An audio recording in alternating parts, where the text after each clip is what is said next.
everybody's had a good time. We're going to discuss, Senior Bowl. We're going to talk about the Jets running back situation. We also going to talk a little bit about Braxton Barrios. So if you want to talk Jets, call in 515-602-9639. I'm going to connect the audio to the show in just 1 second, folks. Please hold on, and we're going to get on with the show. Hold on 1 second.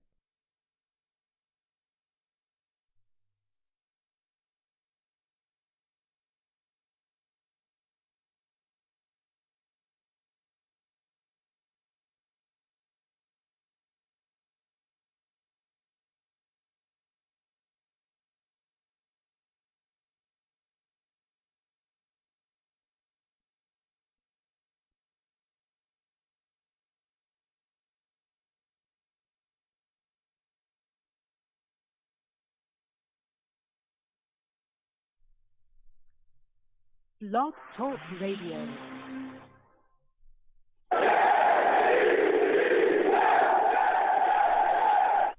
What's going on, folks? It's your boy Long Beach Joe, and I am back at it again.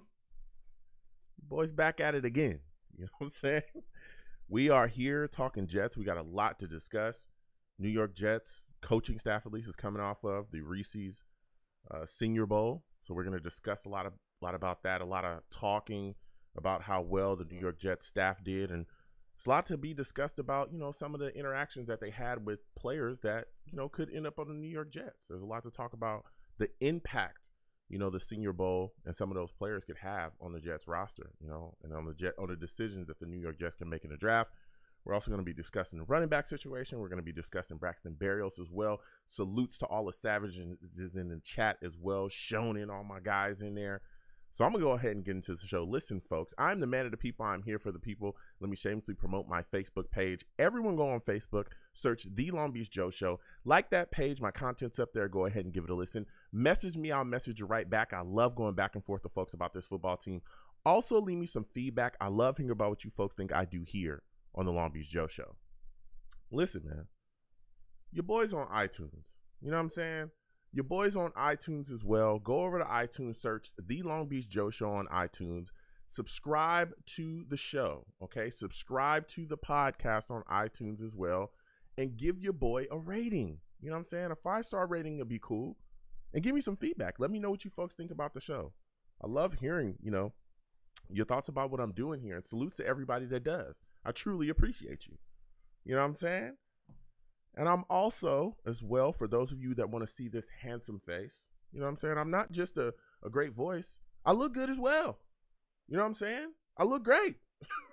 At least that's what I'm told. You know what I'm saying? That's what I'm told constantly. Joe, you're a handsome guy. Hey, I want to share this with the world. We live stream the radio show on YouTube. Go over to Long Beach Joe Jets on YouTube. Again, Long Beach Joe Jets on YouTube. Subscribe to that YouTube page and turn on your notifications so when I post content, y'all will be in the know. You know what I'm saying? So anything that goes on up there, I also have, other videos I put up there as well. When I post that stuff, you guys want to see me live, you'll get the notifications and you can check right in, no issues. You know what I'm saying? No issues. That's what it's all about. I'm also on Twitter as well, YoungJ000. You can follow that page. You can also follow the show's page as well as at The Long Beach Joe. At The Long Beach Joe. You know what I'm saying? Go ahead and follow those pages and let's get into it. We talk Jets. That's what we do. You know what I'm saying? That is what we do. So, again, follow your boy across those platforms and get with me. Now, with that said, we're coming off of a Senior Bowl, man, where the New York Jets sat down with that national team, and that's what they coached. And let me tell you something. There was a lot of good things that came out of the Senior Bowl. There was a lot of good things said about the New York Jets staff. A lot of good things said about their professionalism. A lot of people talked about how great they did, with the young players. And a lot of the players themselves said, hey, I loved what I did, or I loved working with the Jet staff. I loved, coming to practice and just being fired up. It was talked about how energized the staff was.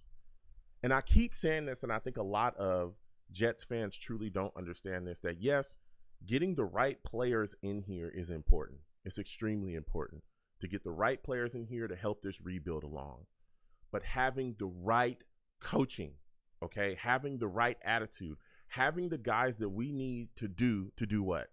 To change the culture here is just as important, if not more. Having the right leader to lead you through this rebuild is extremely important. And it's because we've seen that fail in the past. Todd Bowles, we started the rebuild with him, and we saw quickly that he was not the guy. And then what happened? We brought in Adam Gase, and that pretty much destroyed, 2 years of the rebuild after that.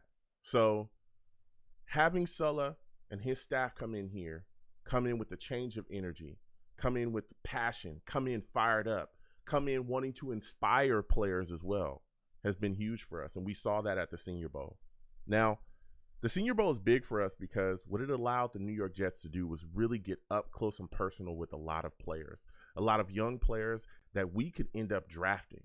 You get a lot of insight, a lot of things that you would not see at the combine. We saw Ron Middleton. He was the head coach, for the bowl. Again, a lot of the other Jet staff kind of took a step back.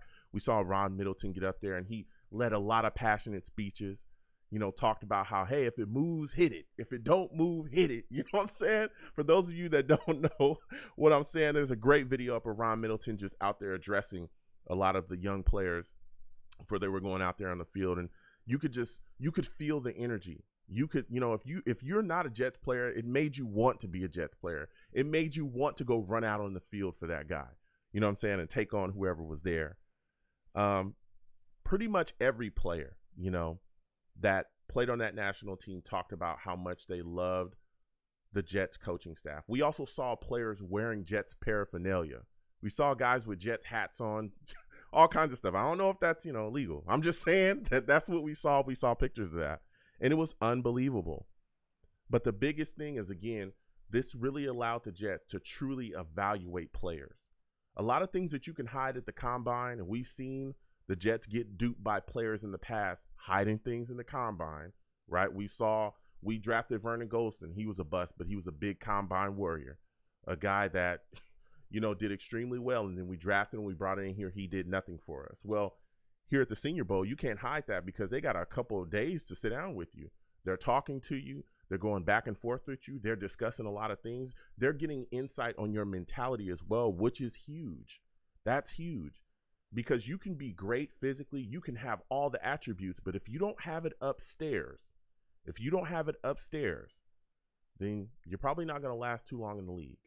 If you don't have your mind together, if you're not willing to, go through the grind, if you're a guy that's going to quit and give up easily, they're going to see that there at the Senior Bowl. If you struggle and just decide to throw your hands up and give up, they're going to see that. They're going to see those things, the intangibles. That's another thing you need to look at, or a lot of Jets fans I don't think about when we talk about drafting players, is you also got to think about the mentality of the players. You also got to think about their will. Are there guys that are going to grind? That's why Joe Douglas is big on drafting high character guys. Because when you're in the scrum and things are not looking good and you're down in that game and it's the fourth quarter and you need to make that stop to get the offense the ball back so they can go do what they need to do, do you have the guts to do that? Do you have what it takes to stand up and say, you know what, things are not going well right now, but I'm going to keep fighting? The Senior Bowl, talking to these players constantly, being able to sit down with them, they were able to evaluate some of those things. Along as well with seeing how players respond to their coaching, which is huge too. There's some players, that that want to be baby. There's some players that you just may not vibe with. When you sit down at that Senior Bowl and you're telling guys what to do and you see how fired up some guys are, how disinterested other guys are, it makes your evaluation process a bit easier as well. Maybe this guy is just not a guy that responds to what we're doing here. Maybe he just doesn't have the dynamics of what it takes to be a Jet personality-wise. That's huge as well. That is huge. So a lot of those things were seen at the Senior Bowl. And we saw, again, there was a lot of players that's been talked about ever since that bowl as well. Okay? Trevor Penning is one of those guys, offensive tackle from Alabama. People are talking about this kid. He's a guy that could end up going in that first round. We got some issues at tackle. We all know. Mekhi Becton, we love him. We got to wonder, is he going to come back fully healthy? Where is he going to be? If he does come back, can he win the left tackle position? If he does win the left tackle position, guess what? What's going on at that right tackle position? George Fant, yes, can end up sliding over there, but this is, George Fant coming up on his last year unless the New York Jets extend him. What happens with him going into the future? That's a big question as well. Maybe Penning is the guy that's going to be our future right tackle. Who knows? But there's a lot of talk about him. Zion Johnson as well, who, man, let me tell you something. In the running game, this kid's a grader. Okay. We saw him come in and have some impact. This is a guy that's playing guard out of Boston College. We also saw him, we also saw it talked about as well, him taking snaps at center. He's trying to learn that center position. That's going to up his draft stock as well. Because we got some issues there at right guard. Maybe he's the guy that we take and bring in. Maybe he's our future right guard. Hell, maybe he's, could be a guy that could be a relief guy as well for our depth. We need that too. Maybe he's a guy that the New York Jets look at and say, hey, we could take this kid. He can come in and he can play some center and guard for us. We've seen injuries along our offensive line cost us as well. So that's a guy to keep your eye on too. I'll tell you what, this kid, Trey McBride, his draft stock is moving up. Okay. His draft stock is soaring right now. All right. This was a kid that was already talked about, possibly being a New York Jets fans were excited about him. But I'll tell you what, after this game, this kid is unbelievable. He's a guy that was talked about going in that, high second round. Some people had him maybe, maybe mid second round. And there's talk now about him going late first. So we're going to discuss that tonight as well. Boye Mafia as well had a great game. Player of the game. This guy was all over the place. Edge from Minnesota. He's just getting after it. Sacking people. You got to see that his draft stock is probably soaring as well. And Jake Ferguson, another tight end. Jets need some help at tight end. This guy's fired up as well. This guy's doing his thing. So there's a lot of players that definitely performed well and raised their draft stock. And with that draft stock being raised, that could also help the New York Jets as well, because guess what that does? What that does is it allows the New York Jets draft capital to become more of an asset. Maybe other teams want to trade up and take some guys. So we're going to be discussing that tonight. We're also going to be talking about the New York Jets running back situation.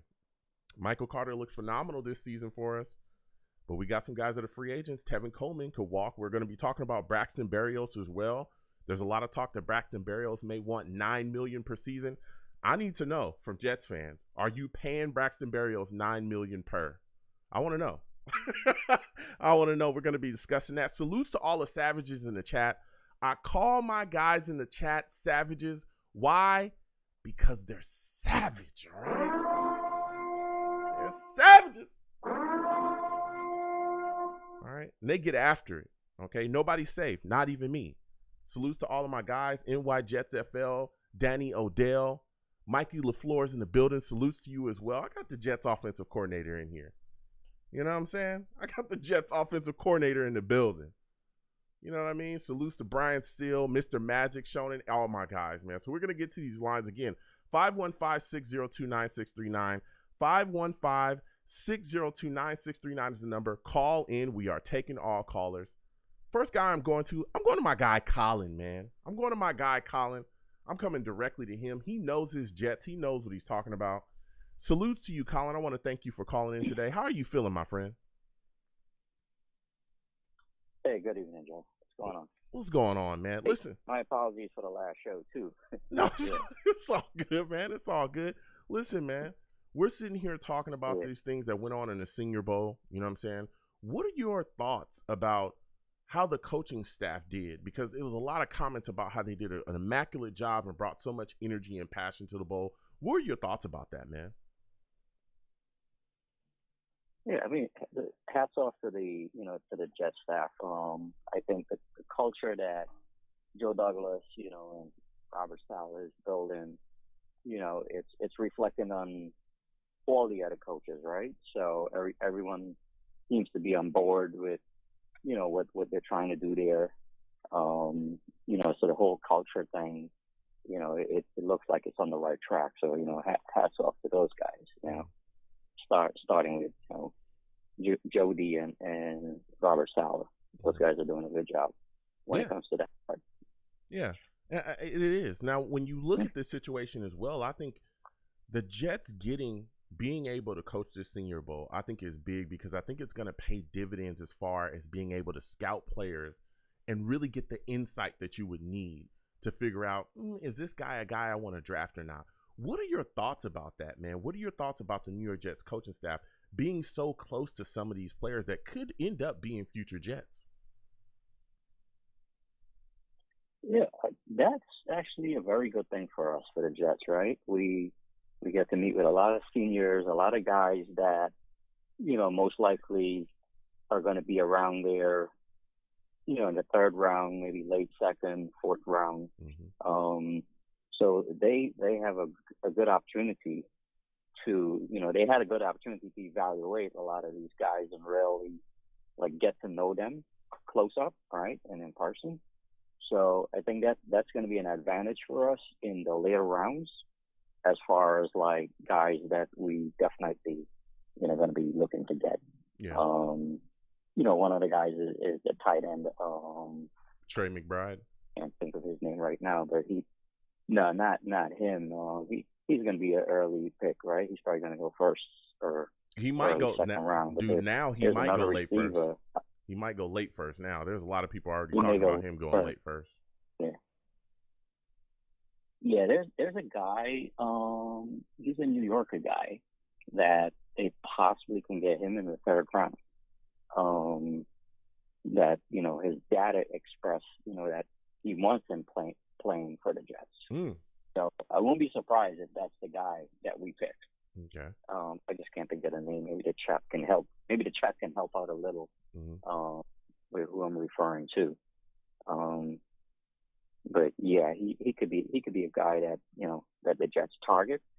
Because there's so many needs we have, right? So, I know everyone is really high on drafting the tight end in the second round. Mm-hmm. But if we don't, and if this guy potentially can be there in the third round, I think maybe they wait to get him in the third round, especially if they're going to sign a free agent tight end as well. Yeah. They might not, go after a Trey McBride or something like that in the second round. Mm-hmm. Just like I said, there's so many needs to fill right now. So, yeah, just my opinion, though. Yeah. No, I mean, listen, when you look at the draft particularly, and again, you talked about guys in the second round, there's a bunch of tight ends in this draft. I mean, outside of Trey McBride, who a lot of people already are just he's the runaway best tight end in the draft. You got Jalen Windermeyer there. You got Cole Turner. You got Jeremy Ruckert, who's a guy. I think he's a guy that's from Jersey. That's the guy. Okay, Ruckert. Jeremy Ruckert. I thought you were, because you said tight end. I was like, yep. You said wide receiver, but yeah, Jeremy Ruckert's a guy that's been talked about, possibly linked with the Jets. Jets fans love him too. Cade Otton is going to be there as Isaiah Likely. People are just constantly listening. This tight end class is loaded. There's a bunch of guys. Jake Ferguson too, who I thought played pretty well as well, is also being talked about as well as an option for the New York Jets too. So yeah, there's guys out there. There's guys out there that we could absolutely attack, and I think that second round might be where we take them, especially with this tight end class being so deep. But I tell you what, New York Jets fans are in love with Trey McBride. I get it. This guy's the big guy from Colorado. He's handling business, but there's some other guys we could take too. So when you look at this situation right now, man, and you look at, the impact again that this draft class is having, or that the Senior Bowl is having, within the draft. A lot of people are moved up, and a lot of people are impressed by some of the performances by some of these guys within this Senior Bowl too. Could you see the New York Jets draft capital becoming more valuable because teams might want to move up for some guys that performed well within this Senior Bowl? Yeah, I to be honest with you, I didn't watch the Senior Bowl because I just happened to have a separate event at that time. Mm-hmm. But I did look some follow-up videos. A lot of guys impressed in the Senior Bowl. But I think for the Jets, itself, the guys that they may be eyeing up are going to be the guys that they're going to probably draft in the third round. And, back, third, fourth, fifth round. I don't think we have, that many picks, but, I could see them looking to, get some of those guys in the later rounds for sure. Yeah.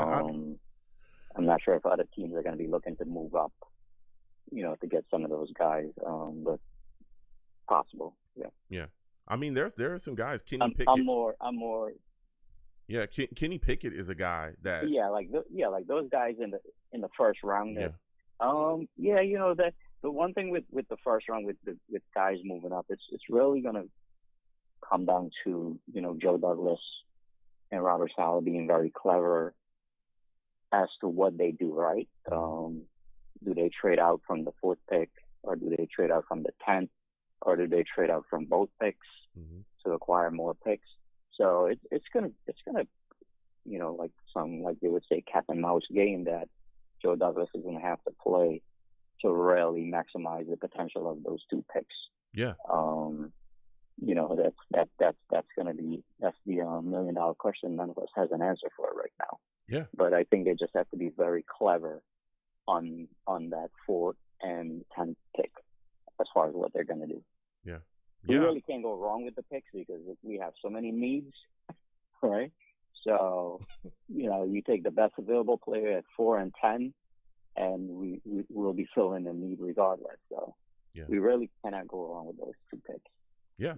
I mean, you're talking facts. I mean, again, even, going back, talking about, possibly having teams trade up. I tell you what, Kenny Pickett was a guy that I think a lot of teams are looking at. There's been talk about him possibly going, in the top 10 again. So if we're talking about that, maybe he goes maybe 8, 9, 10, maybe a team like Washington will want to trade up with us to look at, taking him before some other team jumps them to take a quarterback. So that's a guy I think we could possibly be looking at. But, and you talked about something great as well, was trading back. Now, if you're the New York Jets and you're sitting at 10, right, and you're looking to trade back, what is the furthest you think the New York Jets should go, that before it's like no man's land for you? What is the furthest down in the first round you would be willing to go from 10?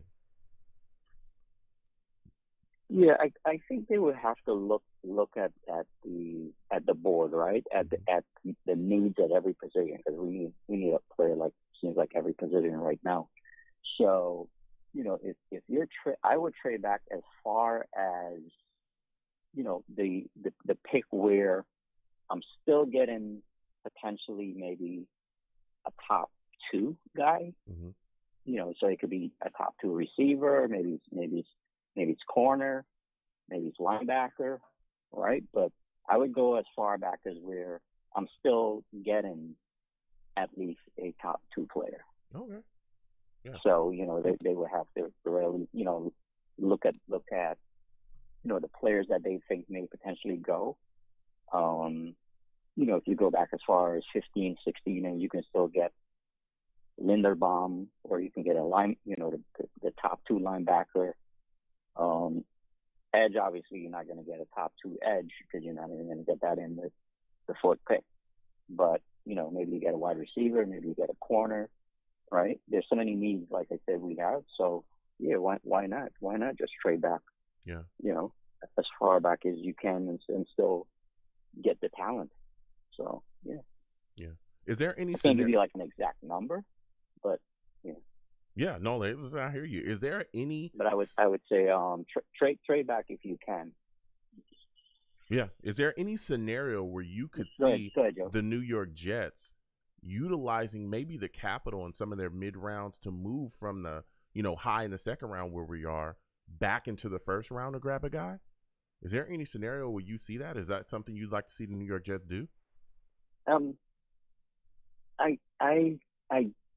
don't want to see that happen this year. I would prefer if we, hold the ground in the second round, because that's 2 picks. That's 2 early picks. Yeah. So I would prefer if we trade back on the 4th or the 10th pick and acquire additional picks.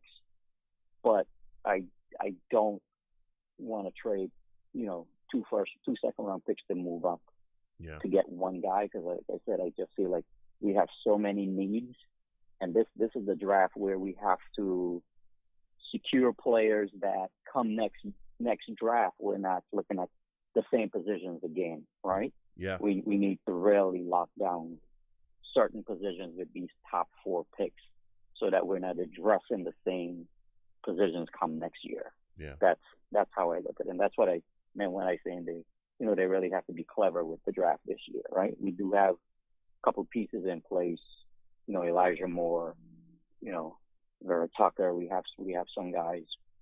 Hopefully Beckham can come back, whether he plays right tackle or left tackle. We still have some pieces there. So now we just need to go get the other pieces with these 4 picks. Yeah. So Yeah. I don't want to move up back into the first round. I think there's just too many different talented players where we can just, stay right where we are. And, there's so many guys to get. You can get a guard in the second round. Mm-hmm. You can get a tight end. Safety. There's so many different positions we need.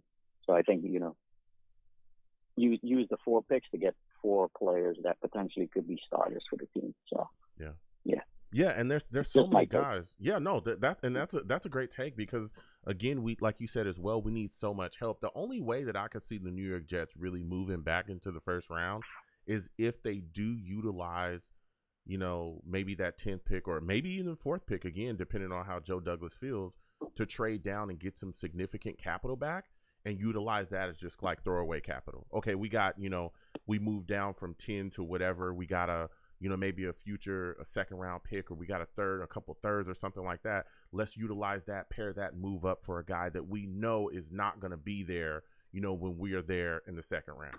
We don't feel it's not going to be, because again, Jacksonville is there before us. Detroit is there before us in the second round. We do have 2 second round picks at 35 and 38, but there's, 2 teams that are hungry as well, that need talent at multiple spots as well. And if you covet a guy as much as, Joe Douglas, figures that he'll cover whatever player, I think that he'll make a move. And again, we've seen Joe Douglas make trades up and not get fleeced. I mean, he gave up pretty much, a 4th round pick, and I don't know what else he gave up, some change or something, to get Elijah Vera Tucker, who was the best guard in the draft, in my opinion. I mean, the kid came in and played Pro Bowl level. So it was like, I could see Joe Douglas making a move, especially again, if there's some capital that's left. But there is some guys again in that second round too. As long as you don't get fleeced, I think that we could still, be active there as well. There's some guys that can really attack again. You look at the Senior Bowl, there's a guy, man, Johnson. This guy was phenomenal, man. Zion Johnson was just out there pushing people around great, and he's a guy that can go in the mid rounds. There's another kid, Jermaine Johnson, I believe, is a pass rusher. He sparked. We saw him at practices really putting on. So there's so many names and so many guys that can move around. I definitely think, again, the Senior Bowl and the impact and watching these guys could really, really impact the New York Jets draft and how we move up and down this board to really attack guys and our rankings of guys as well. You know what I'm saying, from that. So, yeah, it's going to be interesting. It's going to be really interesting. There's a lot of talent. Mm-hmm. Yeah, there's a lot of talent, Joe, and that's why I think that we can stay put. And because the team has so many needs, there's going to be guys. There's going to be a guard there. There's going to be a tight end there. Mm-hmm. There's going to be an edge there, a safety there, a corner. Yep. There's just going to be just so many guys, wide receiver, right? Like I said, we just have so many needs. Yep. So, to trade away picks to move up just to acquire one guy, unless this guy that you're trying to get is going to be like, some Pro Bowler type guy you're getting. I still think, you stay firm with the 4 picks. Yeah. And then, if you want to trade up, if you want to try to trade some later round picks to try to move up, maybe back into, like, let's say the 4th round or something like that. I'm all for that. I'm all for trading away the later picks and package a couple of late picks and maybe just move one spot up into like the next, earlier round or something like that. Yeah. Yeah. But this year I just feel like we have 4 picks that we can solidify 4 positions on the team. Right? We just have too many needs to just, go get one guy trade 2 picks to get one pick right now. Yeah, no, listen, I understand you. So Yeah. when you look at this Jets roster right now, there's a lot of big questions as well. And like you said, there's holes that need to be filled. But we got a guy that's walking into free agency, and I think he's a wide receiver that a lot of people are wondering what's going on with, and it's Braxton Barrios. There's been a lot of talk about his contract demands. There's been rumors swirling around as well, particularly it came in the time from the Senior Bowl. There's talks that Braxton Barrios might want $9 million per season. If you're the New York Jets general manager, what is the most that you're willing to pay Braxton Barrios, bro? I mean, listen, the question I ask myself about Braxton Barrios, I love the guy, hard worker. Mm-hmm. He gives 110% every time he's on the field. And, rightfully he should have, and he had to, because, you had guys that, wasn't in the game, right? You didn't have Corey Davis half the time. You didn't have Elijah Moore, right? The guys that should have been putting up big numbers as well. So Barrios had an opportunity to do what he had to do. He did it in the year that, that he's going to be a free agent, right? So for me, the question is, was that the max potential that, we saw from Barrios? Can Barrios double what he did last year as far as receptions and receiving yards when you have Corey Davis, Elijah Tucker, guys talking about maybe going drafting a Drake London, right? So you have to look and say, okay, where does Barrios fit in with, a lineup like that, right? Where you're going to have, Elijah Moore, and like I say, you're going to have Corey Davis. Maybe you have another guy, right? How does does Barrios just become mainly like a fourth receiver now, and special teams guy? Are we giving a guy like that $9 million a year? I don't know. That's Well, for me, it's what is the most that you'd be willing to give him? Like, what is the most you'd be say, listen, this is the cutoff, take this or walk away? 7 the max. 7 the max? Okay. And that's me being generous. Yeah, that's me being generous. Listen, take 7 or hit the road, right? That's like your boss likes you and he give you a little extra bonus. That's me being generous right now, because honestly, if it was me signing, my name on the paper, it probably would have been 6. And, we had a guy, we had Andre Roberts, right? It's special teams guy. The guy was great, and we didn't sign him. Yeah. But even looking at that, though, if Barrios walks. Even looking at that, though, Colin, like you just said as well, and I was going to bring it up too, when you talk about the addition of all these other wide receivers, I think that would help Braxton Barrios, because now he's out there working in the slot, working around. You can't double team him. You got all this attention on all these other places, like you said. You got Elijah Moore out there balling. You got Corey Davis out there. Who knows? Maybe we add Drake London or Williams or whoever we may add in this upcoming draft. Braxton Barrios is going to go out there, and we've seen him win matchups constantly, especially late down the season when he was really featured within the offense, when he was basically the only guy healthy. Yeah. And then not only that, like you said as well, right. Andre Roberts was the last guy that we had that was could even kick return. He was an all-pro kick returner this year. And again, I'm not saying we should pay him $9 million a month. Yeah. I'm just playing devil's advocate. I'm saying if you let this guy walk away, then look how long our special teams was hurting.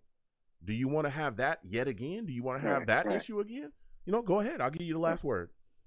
Right. The only thing I could see that will hurt the most is the special teams, right? If Barrios walk, because the way I vision it is if we go out and we get Trey McBride, right? Now you have your tight end there, right?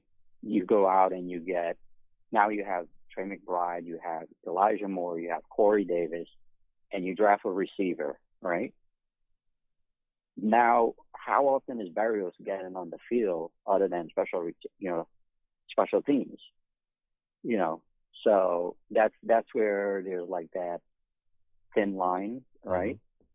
Between, okay, are we really signing this guy or are we not signing this guy? So I think when you look at the whole big picture, you know, if I'm in Barrios' shoes and you know, a team comes to me and they're going to offer me more than Joe Douglas is offering, obviously I'm chasing the money at this point, you know? Yeah. So, it'll be interesting to see, but you know, there's, you know, someone else will have to fill the role, right? Yeah. That's how I look at it. No, listen. Yeah. I hear you. You said $7 million, and that was that. I respect it. Well, listen, man. Listen, Colin. I got to get back to these lines. I want to thank you for calling in tonight. You gave us one hell of a call, man. I'm not gonna lie. Let me give you a hand, man. Studio audience, please. You know what I'm saying? Go ahead and give this guy a hand. All right,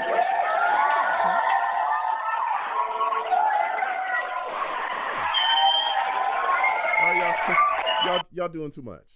You know what I'm saying, Colin? I let them go for a little bit, and it's like they think I'm gonna pay them the more they clap. I'm not gonna pay y'all the more y'all clap. Okay? They give them a couple seconds and then stop. I try to tell y'all this every time.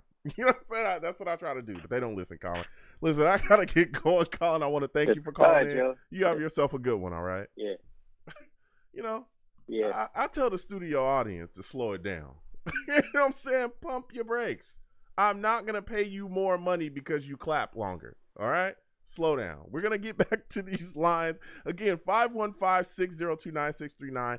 515-602-9639 is number. Call in. We are taking all callers. We're going to get to everybody. When you call in, please be patient. Salutes to all the savages in the chat. If this is your first time watching me, if you haven't subscribed, please subscribe. Hit that notification bell so when I post content, you folks will be in the know. Also, there's a super chat up there. If you like to give to the stream, please do. If you don't want to give to the super chat, you want to hit me in the Cash App. It's right there at the bottom of the screen. Anything you give to the platform is greatly appreciated. Also, hit that thumbs up bell. Hit that thumbs up button as well. It helps the stream, helps to get around. And again, salutes to all the savages, Venom G's, Budgeting D, NY Jets FL, all my guys in there. You know what I'm saying? So we're gonna get back to these lines again. 515-602-9639. 515-602-9639 is the number. Call in. Next, I'm going to my guy, Aiden. We're going to Aiden, man. Rusty, Steve, hold on 1 second. We'll get to you folks in a second. Salutes to my guy, Aiden. He knows what he's talking about. This guy is a Jets fan through and through. How's it going, my friend? We're talking Senior Bowl tonight. Give me your thoughts about a player that you think performed well at the Senior Bowl that impressed you. Big Joe, what's up, baby? What's going on, man? When it comes down to the Senior Bowl, I'm all right, man. When it comes down to the Senior Bowl, I was really impressed with a guy who I kind of knew was going to hold his own, but in my opinion, didn't lose no reps on the O-line and D-line. It was my man Zion Johnson. Okay. So he got out of Boston College, right? Was their starting right guard, which we need, but he showed his versatility and took all his reps at center and didn't lose not near one rep. And he was going against some dogs out there. So I saw him go against the UConn kid who reminds me a lot of Foley Fatakasi. I think his name is Travis Coley, I think, and he stoned him.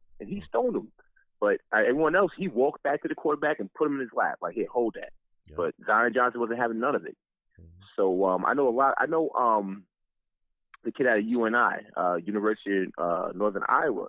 He's getting a lot of hype, but I seen him get put on his behind a couple of times, man. You know, I seen him lose reps. I seen some bad footwork. I seen him get his hands outside and give up his chest and get bull rushed. So I see a lot of hype in him, but not too much production. I don't see a lot of the short steadiness that we need from a tackle position. Which I still believe in Becton. I don't really want to touch tackle as a top round pick right now, if I can. But Jermaine Johnson did his thing too. Pass rusher from Florida State. He did his dizzle. I mean, I seen him on tape. I seen some good things, but he let it all hang out during the Senior Bowl. So I mean, those are my top two performers. Was him, Zion Johnson, Jermaine Johnson, and even Kobe Bryant from Cincinnati, the cornerback from Cincinnati. He held his own. So I saw some things. Like maybe we can get some of these guys in the later rounds. You know, we get the relationship with the Jets, and you know, maybe we can, you know, pick, you know, still some top prospects for once. Yeah, yeah. Now, when you talk about, and again, and I want to thank you for calling in because you're already bringing the heat. Now, you talked about a lot of these guys playing well. Some of the things that, you know, you were impressed by a couple guys as well. Now, some of these guys, their draft stock is raised. Do you think that does good things for the New York Jets draft capital? Do you think that some teams are watching these bowl games and go, whoa, here's a guy that we may not have taken, but his performance here performed so well, we might want to move up for him? Could you see a team be willing to trade maybe 10, trade up to 10 with the New York Jets, maybe take that and New York Jets trade down for a player that performed well in the Senior Bowl? Unfortunately not, man, because what needed to happen was the quarterbacks need to show out. You know, I was hoping Nathaniel Pickett did his thing, the quarterback from Pitt. I was hoping Ryder from Cincinnati did some things. They were all kind of ho-hum, you know. No one really separated themselves. Malik Willis did, the quarterback from Liberty, small school kid. But I don't think enough for someone to say, you know what, I got to go get this kid at 10. So, unfortunately, I think maybe it might hurt us when it comes down to a guy like Zion Johnson, where a lot of people he was kind of off the radar. Maybe we could have schooled him at second, maybe even like third round, or traded back one of our second round picks and got him in the later round for the second round pick. But the Cavs had the bag on him. If we want him, so that's over. That's over. But maybe that's over. If we wanted to maybe trade our 10th round pick, like if we didn't get an edge rusher, because I know a lot of people say maybe we should go O-line, just kind of, you know, solidify the O-line for once. And then maybe get like that kid Okemu Okwani out of North Carolina State. Guy who can play some guard and some tackle. So, you know, we have some depth there if we don't get back Modis. So we can have him as a swing tackle or a guard. And even Vera Tucker could play some tackle at USC. Yep. So now we would have that versatility from the guard tackle position, and maybe get LDT as a backup. And, you know, we have Connor McGovern. That's kind of what probably fortify our line. And then maybe if we trade back our 10th round pick, if we can get Jermaine Johnson as a later round pass rusher. So that's kind of where it might help us. And maybe parlay that into, you know, that 10th round pick to get a number one receiver out of the draft, or at least a productive receiver, and maybe Jermaine Johnson in the back end of the first round. Yeah. So, you know, we'll see, man. We'll see. But no, I don't think the quarterbacks, if they did their thing, would have helped us, but they didn't do enough. Well, I mean, Pickett has definitely been talked about quite a bit. He's a guy that some people are saying might be a guy that can go within that late 10, maybe 8, 9, 10, something like that. We'll see. Maybe I look at it like maybe a team will really be willing to trade up. I could see maybe Washington knocking at our door saying, hey, we don't want to get jumped. Maybe they grab him. Who knows? But like you said as well, there's some other guys that can definitely be on the board for us. Now, you talked about trading down. What is the furthest that you believe the New York Jets should trade down? For you, if you're looking at it, you're the Jets general manager, where is the holding point for you where you're like, I'm willing to go down, but not that far because I don't want to be in no man's land? Yeah. Maybe I'm not touching my 4th round pick. Okay. You can probably, you know, we could probably do some business in the 10th round. Unless you give me a King Grantham for the 10th pick? Round. You mean the 10th if I'm able to get one of these. You mean the 10th? Okay, go ahead. Well, if you want to talk about my 4th round pick, I need you to sell your soul, your grandmother, your grandmother's grandmother. If for you number want the 4 4th round pick for me. You for understand? number 4, okay. That's right, for number 4. Okay. For number 4. But for number 10 is most likely where we could probably do business. Okay. And I'll probably go as far as maybe 15, 16. You know, maybe Linderbaum will be there. Like I said, Jermaine Johnson. You know, I feel like we got to really show up the both sides of the line of scrimmage, or at least get a playmaker for Zach, because, you know, I'm tired of seeing this guy have nowhere to go to. You know, he's running for his life. Talk about it. Yeah, you're talking facts there. We cannot have that. I don't want to see another PCL injury. I don't want that as well. But when you're talking about trading down, let me tell you something, Aiden. There's a lot of people that are in love with Trey McBride, all right? And his draft stock, it was high already before, but now people are saying that this guy is going to go We're talking first round. We're talking mid to low first round. Are you willing? Yeah. If you're the Jets general manager, would you be willing to stack some capital from your mid rounds to trade back into the first round to grab this guy? Because there's some people thinking that maybe a team is going to be willing to jump us to take him high in the top of the second, or that Jacksonville might look to take him high in the second. What are your thoughts on that, man? Yeah, I think we might have lost it on Trey Mcbride. He did his thing. He's been doing his thing. I think he shot to the moon. So we gotta, kind of pivot.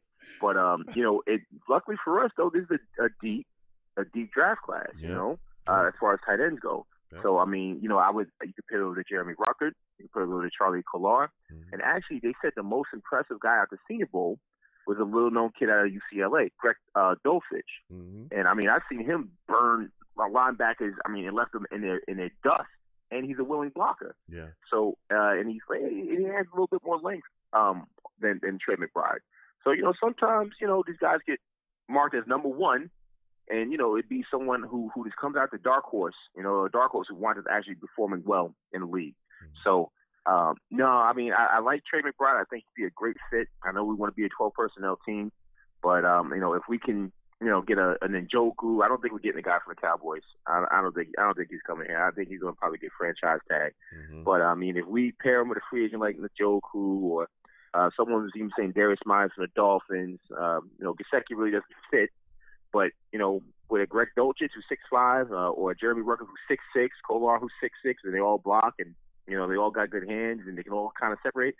I'd have to do that as opposed to maybe give up some of my mid-round picks that I could really, hit on. I mean, because these mid-round picks are, at the top of these rounds. I mean, we were bad. We're going to stink. We're going to stink for a reason. That's a fact. So, I'm not really willing to give it up for McBride, because he's not Kyle Pitts. He's not. He's not. If it's Kyle Pitts or someone like that who's a unicorn, I get it, but I think his production could be met with some of these other prospects. Yeah. And I heard you talk a little bit about Gesicki. I know that there's a lot of Jets fans that want Schultz, and that's the guy from Dallas. I get it, and like you said as well, I don't think he ends up coming here. I really do think he's either going to get franchise tag or he's going to go somewhere else. I like him. Something tells me he's not going to end up here. But I'll tell you what, if Mike Gesicki ends up hitting free agency, the Jets have to hit this guy up. I know people are talking about the blocking and blah, blah, blah, right? That's cool and everything, whatever. I watched this guy cook us for years, okay? I'm talking about years. I watched this all the way. Bruh, all the way. Scorched us, run away from our linebackers, dust our safeties off. He cooked a couple of our corners as well. He's catching touchdowns, and he's a big body. Look, I get it. He maybe is not the best blocker, but look, you can throw a stone in the NFL and hit a blocking tight end. Blocking tight ends hit the free agency market all the time. You can get him from anywhere, all right?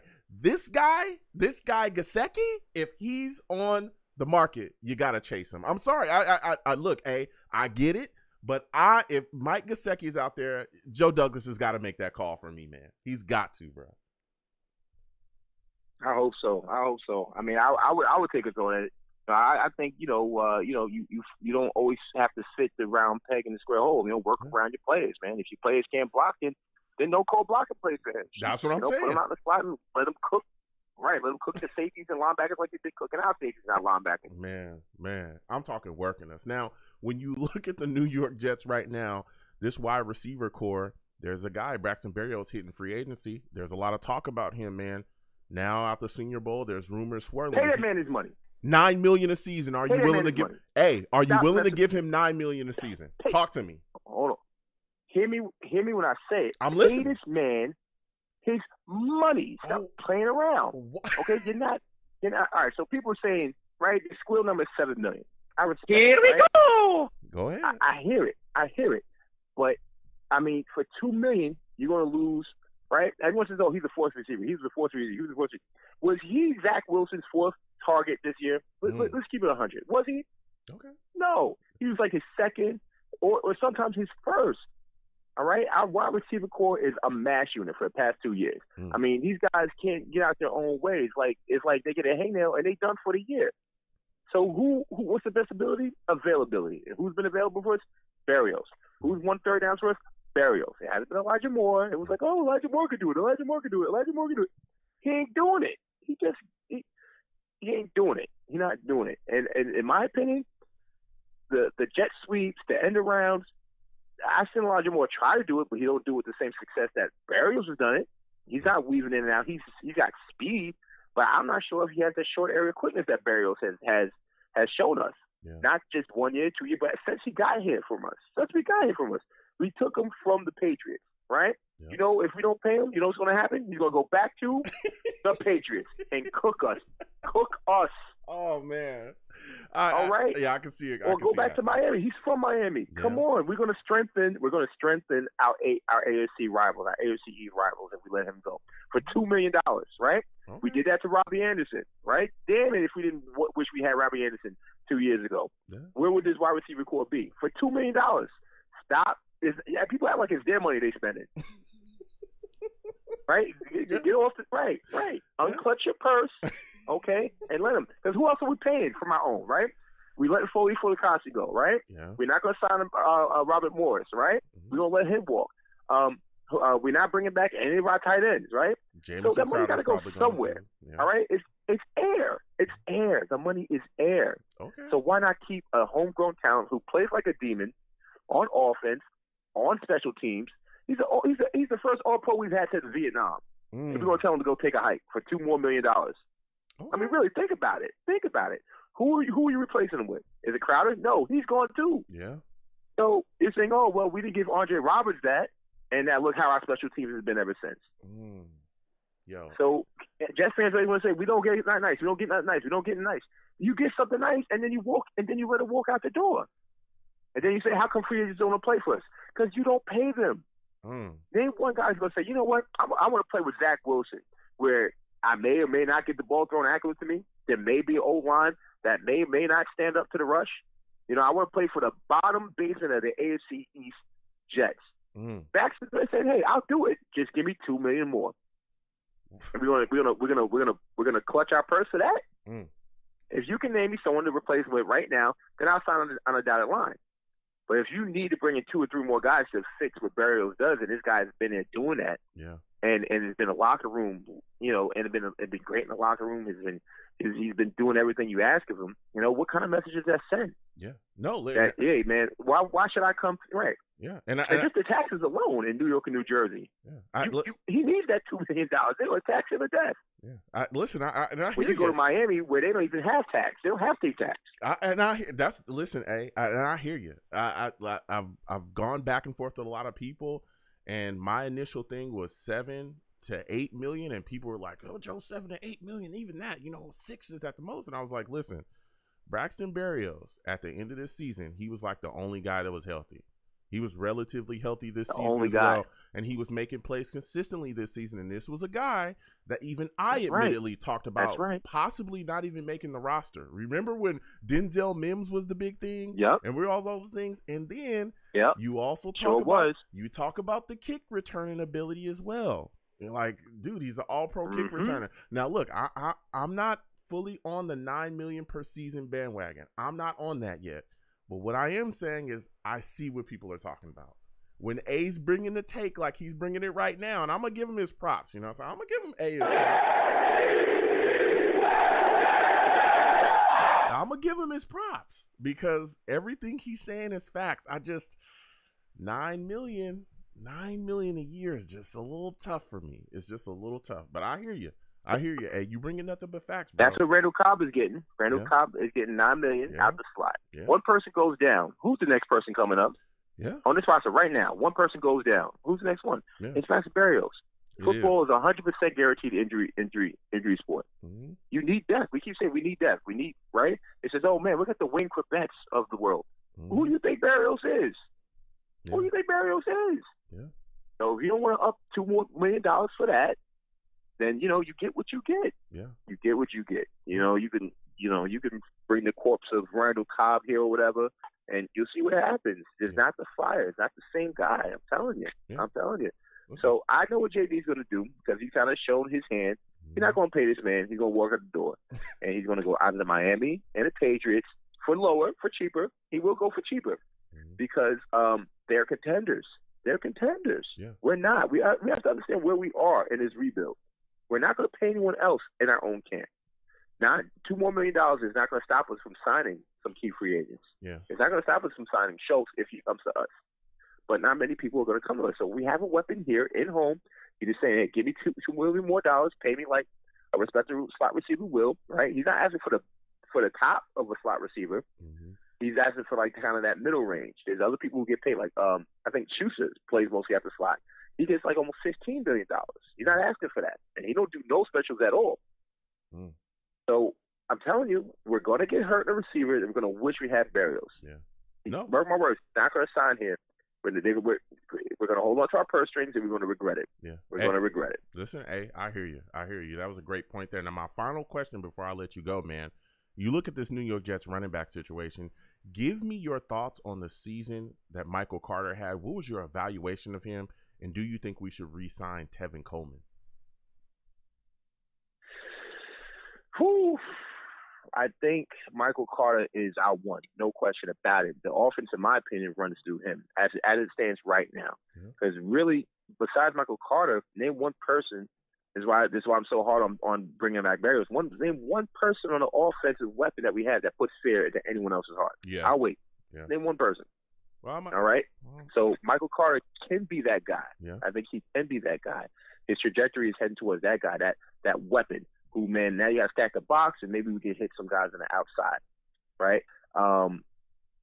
With that being said, he's cheap. We got him. I'd love to pair him with another a kind of a power back who can move a little bit. Yep. For me, that guy who was that Charbonnet, a UCLA guy, but he went back to school. So that was my man crush of the draft. And it hurt me when he went back to school. But go ahead, brother, do what you're going to do.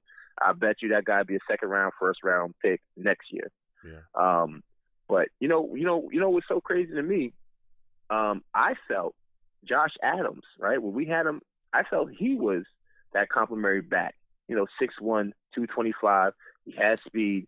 He's not going down in a pile. Michael Carter, in between the tackles, he has great contact balance, but he's not pushing that pile. You see what I'm saying? Mm-hmm. He's not going to push that pile. And some of those dirty yards you need, you need a bigger back for that. Mm-hmm. And I don't know why we let go of Josh Adams. I felt like we should have cut Pirine and kept Josh Adams, and we would have had that guy who's not blazing fast, but fast enough to kind of duck his head down and get those dirty, nasty yards when we needed it. Mm-hmm. And a bigger back to pick up those blitzes who just screaming at Zach Wilson. You know what I'm saying? Yeah. The Jets had a lot of problems in their pass protection, and it wasn't all on the line.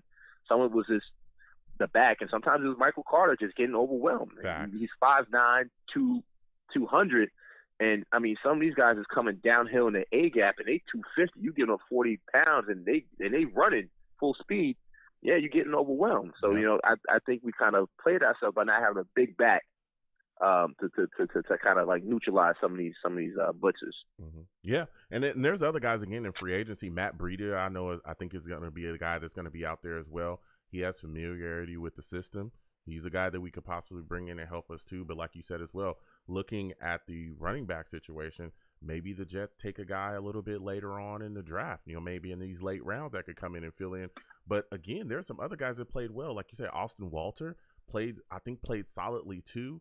Again, we'll see what happens with Ty Johnson. He was kind of disappointing this season. See if maybe he rebounds next season. I think he's going to be fighting for a spot. So we can go forward without Tevin Coleman and I think be okay. Again, but with Michael Carter playing the way he did, the only thing I'm worried about is I just need him to be fully healthy for a full season. That's the only thing I want to see with Michael Carter, you know what I'm saying, going forward. So, yeah. That's the bugaboo. That's the bugaboo. Listen, hey, you brought the fire tonight. Let me give A a hand. You know what I'm saying? He brought the heat. I'm not going to lie. Thank you, brother. I'm not going to lie.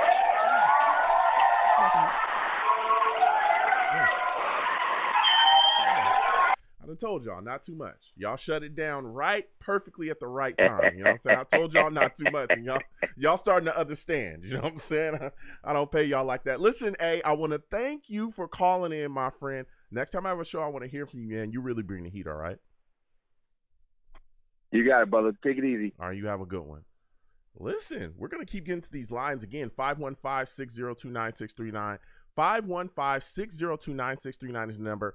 Call in. I am taking all callers. Listen, all savages going off in the chat. I see NY Jets FL saying, hey, Cordell Patterson may be a guy that we should look at. Yeah, I could see Cordell coming in and maybe making some waves here. But again, you got to attract him as well as a free agent.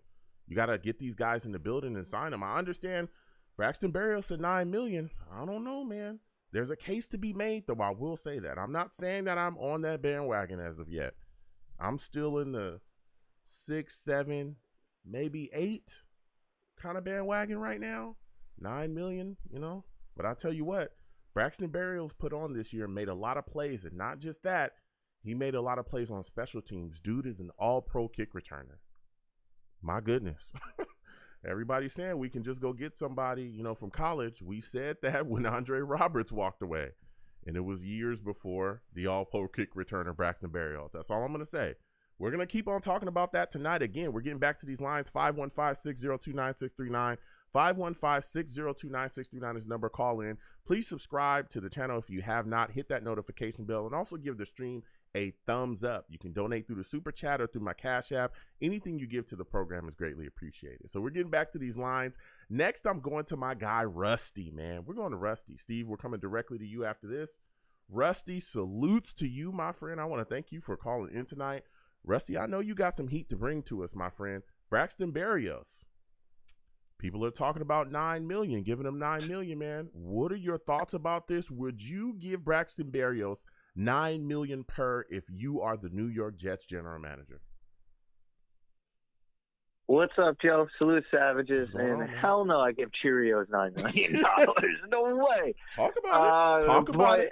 I mean, he's trying to get us to do that, like, New York Jets tax. Mm-hmm. Not happening. That ship has sailed with geese. Mm-hmm. And it's not happening no more.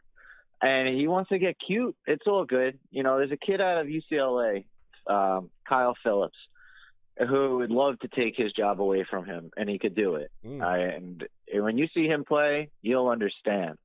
And that other dude who was the caller before, if he was watching the tight end from UCLA, he should be watching the wide receiver. Kyle Phillips is ridiculous, and he's one of those steals of the draft. Okay.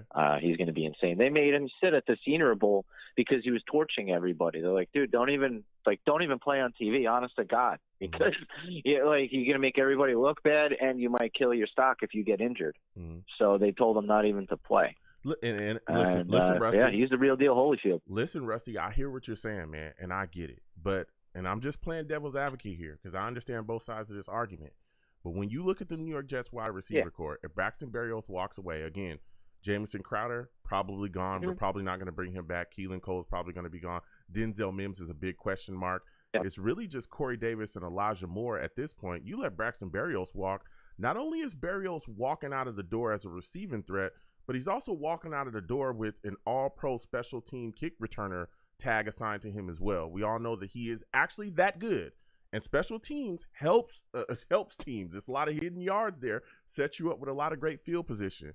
So are you willing to let all of that walk out of the door to go into the mist and try to find the next guy that we were supposed to be getting after Andre Roberts? Are you really willing to do that when you could just pay the $9 million to keep a guy? And then if you don't pay him, what does that say to your locker room? What does that say when you have a guy that's a team guy that puts on, that does everything right and performs at a high level, and you don't pay him? What does that say? I'm just saying, Rusty, go ahead. I'm just playing devil's advocate here. That's all I'm saying. I tell Barrios, don't let the door hit you with a good Lord split you. You know, honestly, like, goodbye. And as far as being that team guy, and now you're trying to poach me for an extra $2 million, and then you're going to try and say that you're going to be a team guy, you know, that message is well sent to the locker room. That's not going to fly here. That's a no-fly zone. So that's how I take it. And, you know, you can be replaced. It happens. And, you know, as far as Robinson, I was sour about that. Absolutely. And seeing him go to Buffalo. Yeah. But what did he do? You haven't heard from him last year. Buffalo didn't go to no Super Bowl. Buffalo couldn't get out of their own way. Buffalo barely beat, over 500 teams. And that goes for the whole season. I think they beat like 2 or 3. The rest were sub 500. So like I see through like all the fake glitter and glam of all that stuff, and I'm not buying it. We've eaten too much, crow or whatever, just basic dirt as Jets fans. I've seen it, just the madness happen and happen and happen. And everybody's like, look, we got to stay the course. Can't go out and buy, this and that in free agency. What does everybody do at the end of the year? They freak out. They do it like, the Black Tuesday thing for Christmas. Like, oh, yeah, we got to get this guy, that guy. No, stay the course. Go out and get the fish. So I would 100% agree with you with Gesicki. Oh, I am done with him killing us. Let's get him. And then you draft, and then you draft 2 tight ends. You get somebody like McBride or Otten, or Otten and Kohler. I'm on the board with Otten. That's my dude. But I do like, of course, Kohler and McBride. I do hope we get 2, tight ends in this draft. That's a must to me. Yeah. And I'm trying out a 4 and 10. And if I can't get him, Nakobe Dean is not going to be there trading back. I think Nakobe Dean is a must. Wait. Hold on, Rusty. Hold on a second, Rusty. Hold on, because you said a lot, man, and I wanna really break this down with you, because you. Yeah, I was going Long Island and New York, man. I started ranting. I'm sorry. Okay, no. Listen, I hear you. Now, you just said you would trade out a 4 and 10. Okay, so let's start with 4. Yep. Where are you trading from in 4? Like, where are you willing to go, and who are you targeting when you trade down? 4. I would like to probably target around like the Cleveland Steamers, around 13, around the Ravens, try and snag, one of Philly's picks, probably hopefully shoot for like a Pittsburgh at the most. But then I'm going to want, a second, and I'm going to want a 3rd round, as well. So, this is the year, I think, because how we went backwards. I think we're going the other way. Well, I think we're going the other way, and we're going to be starting to put some more money back in our piggy bank. So you're telling me, so let's say a guy like Kayvon Thibodeau is there for, you're still trading down? Yeah. Really? Absolutely. I don't buy that. Wow. Yeah. I don't buy Thibodeau for nothing. And I know his name is Thibodeau. I'm just calling him Thibodeau, but no. What? No way. I don't buy. I don't. Absolutely. I don't like how he takes plays off. Rusty. He's hungry. Then I'm not buying it. Yeah, he's cool. He's freakish athlete. They can't put that past him, no doubt. So is Javon Curse. But how that go? I mean, not Javon Curse. Clowney. That's what he reminds me of. He reminds me of Clowney. And then I do not want Karlaftis, do you guys watch Mr. T-Rex Arms. Rusty. Now listen, I hear a lot of people. Oh yeah, absolutely, I do. I watch. This kid is a monster. I understand what people are talking about. He is a monster. I do, and I watch him take plays off. Oh wow! And I watch him take plays off too. I do. I watch. Okay. I go up there and I watch, man. I'm like an owl because they play at night a lot, so I have to sit there and watch him. So there's no. But player. I am watching. So in your opinion, if you're the Jets general manager, there is no player that would keep you at 4. You're gonna be like, what? Your head's gonna spin with this one. It is. But I might even use if Hutchinson was there. I mean, I'd take everything in me to not to just give it away. If Hutchinson is there, you're still moving down. I would want a king's ransom. King's ransom. If Hutchinson is there, if that you're still moving down. It would take. If Hutchinson is there and they give me a king's ransom for like next year's first type of deal, and like a second this year, and there, I would something like that. Dude, when you see Mafe, how crazy he and he just always goes up too. Nope, no way. The devil's lettuce. We always go through this. It's so much good for you. Go ahead, Rusty. Go ahead. You talking? This is Rusty. Go ahead. Even Boye Mafe. He keeps on chipping away, and he's one of those under-the-radar types of dudes. Yeah. And he's no joke, man. People keep on sleeping on that kid. Same thing with Gunter. Same thing with, D'Angelo Malone from, where the heck is he from? Western Kentucky, I think he is. Kid's been posting up 13 sacks like nothing every single year. Same thing with Gunter, and same thing with Mafe. And they're hungry. And they're not getting noticed, and they don't care. They're all captains, they're straight killers, and they're ruthless. That's what I want, and I think that's what we sort of deserve to have. Listen, I don't know. That's how I see it. I'm out of my mind though. No, but listen, I don't smoke listen, Rusty. I hear you. Everybody's got different takes. I'll tell you what. If Kayvon Thibodeau is there there is nothing you're going to get to move me. The New York Jets have not for me to trade had a legitimate pass rusher in years. I am taking him. I talked about taking Tyler Linderbaum before. I would still do it. I don't give a damn. But I hear you. You bring your takes now. I love Linderbaum. I'd grab him mid.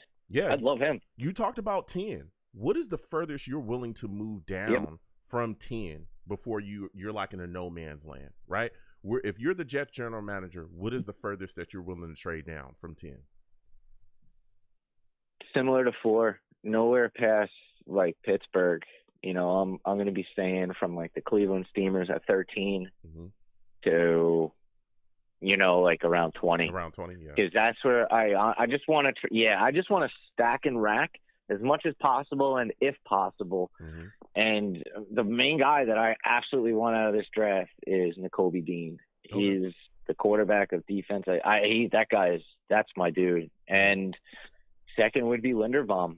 It's just too early to get. And if we can stack and use hold Hamilton as ransom, or people like that, or Thibodeau as ransom, or Neal as ransom, I would love to do that. Okay. And that's how I think. And because in this draft alone, you can get Kennard in like the 3rd. He's awesome. You can get Donovan West out of ASU. He's a maniac. I was like in Penning, but they have him way too high. I had him in like the 3rd and stuff. I'd have to, he seems like a muscle car you'd have to work on. Yeah. But those are my types of dudes. And then like Leo, Chanel, and then for like the running backs, I like White, Haskins, and then the Mike Allscott of Horvath. Yeah, that kid is nasty from Purdue.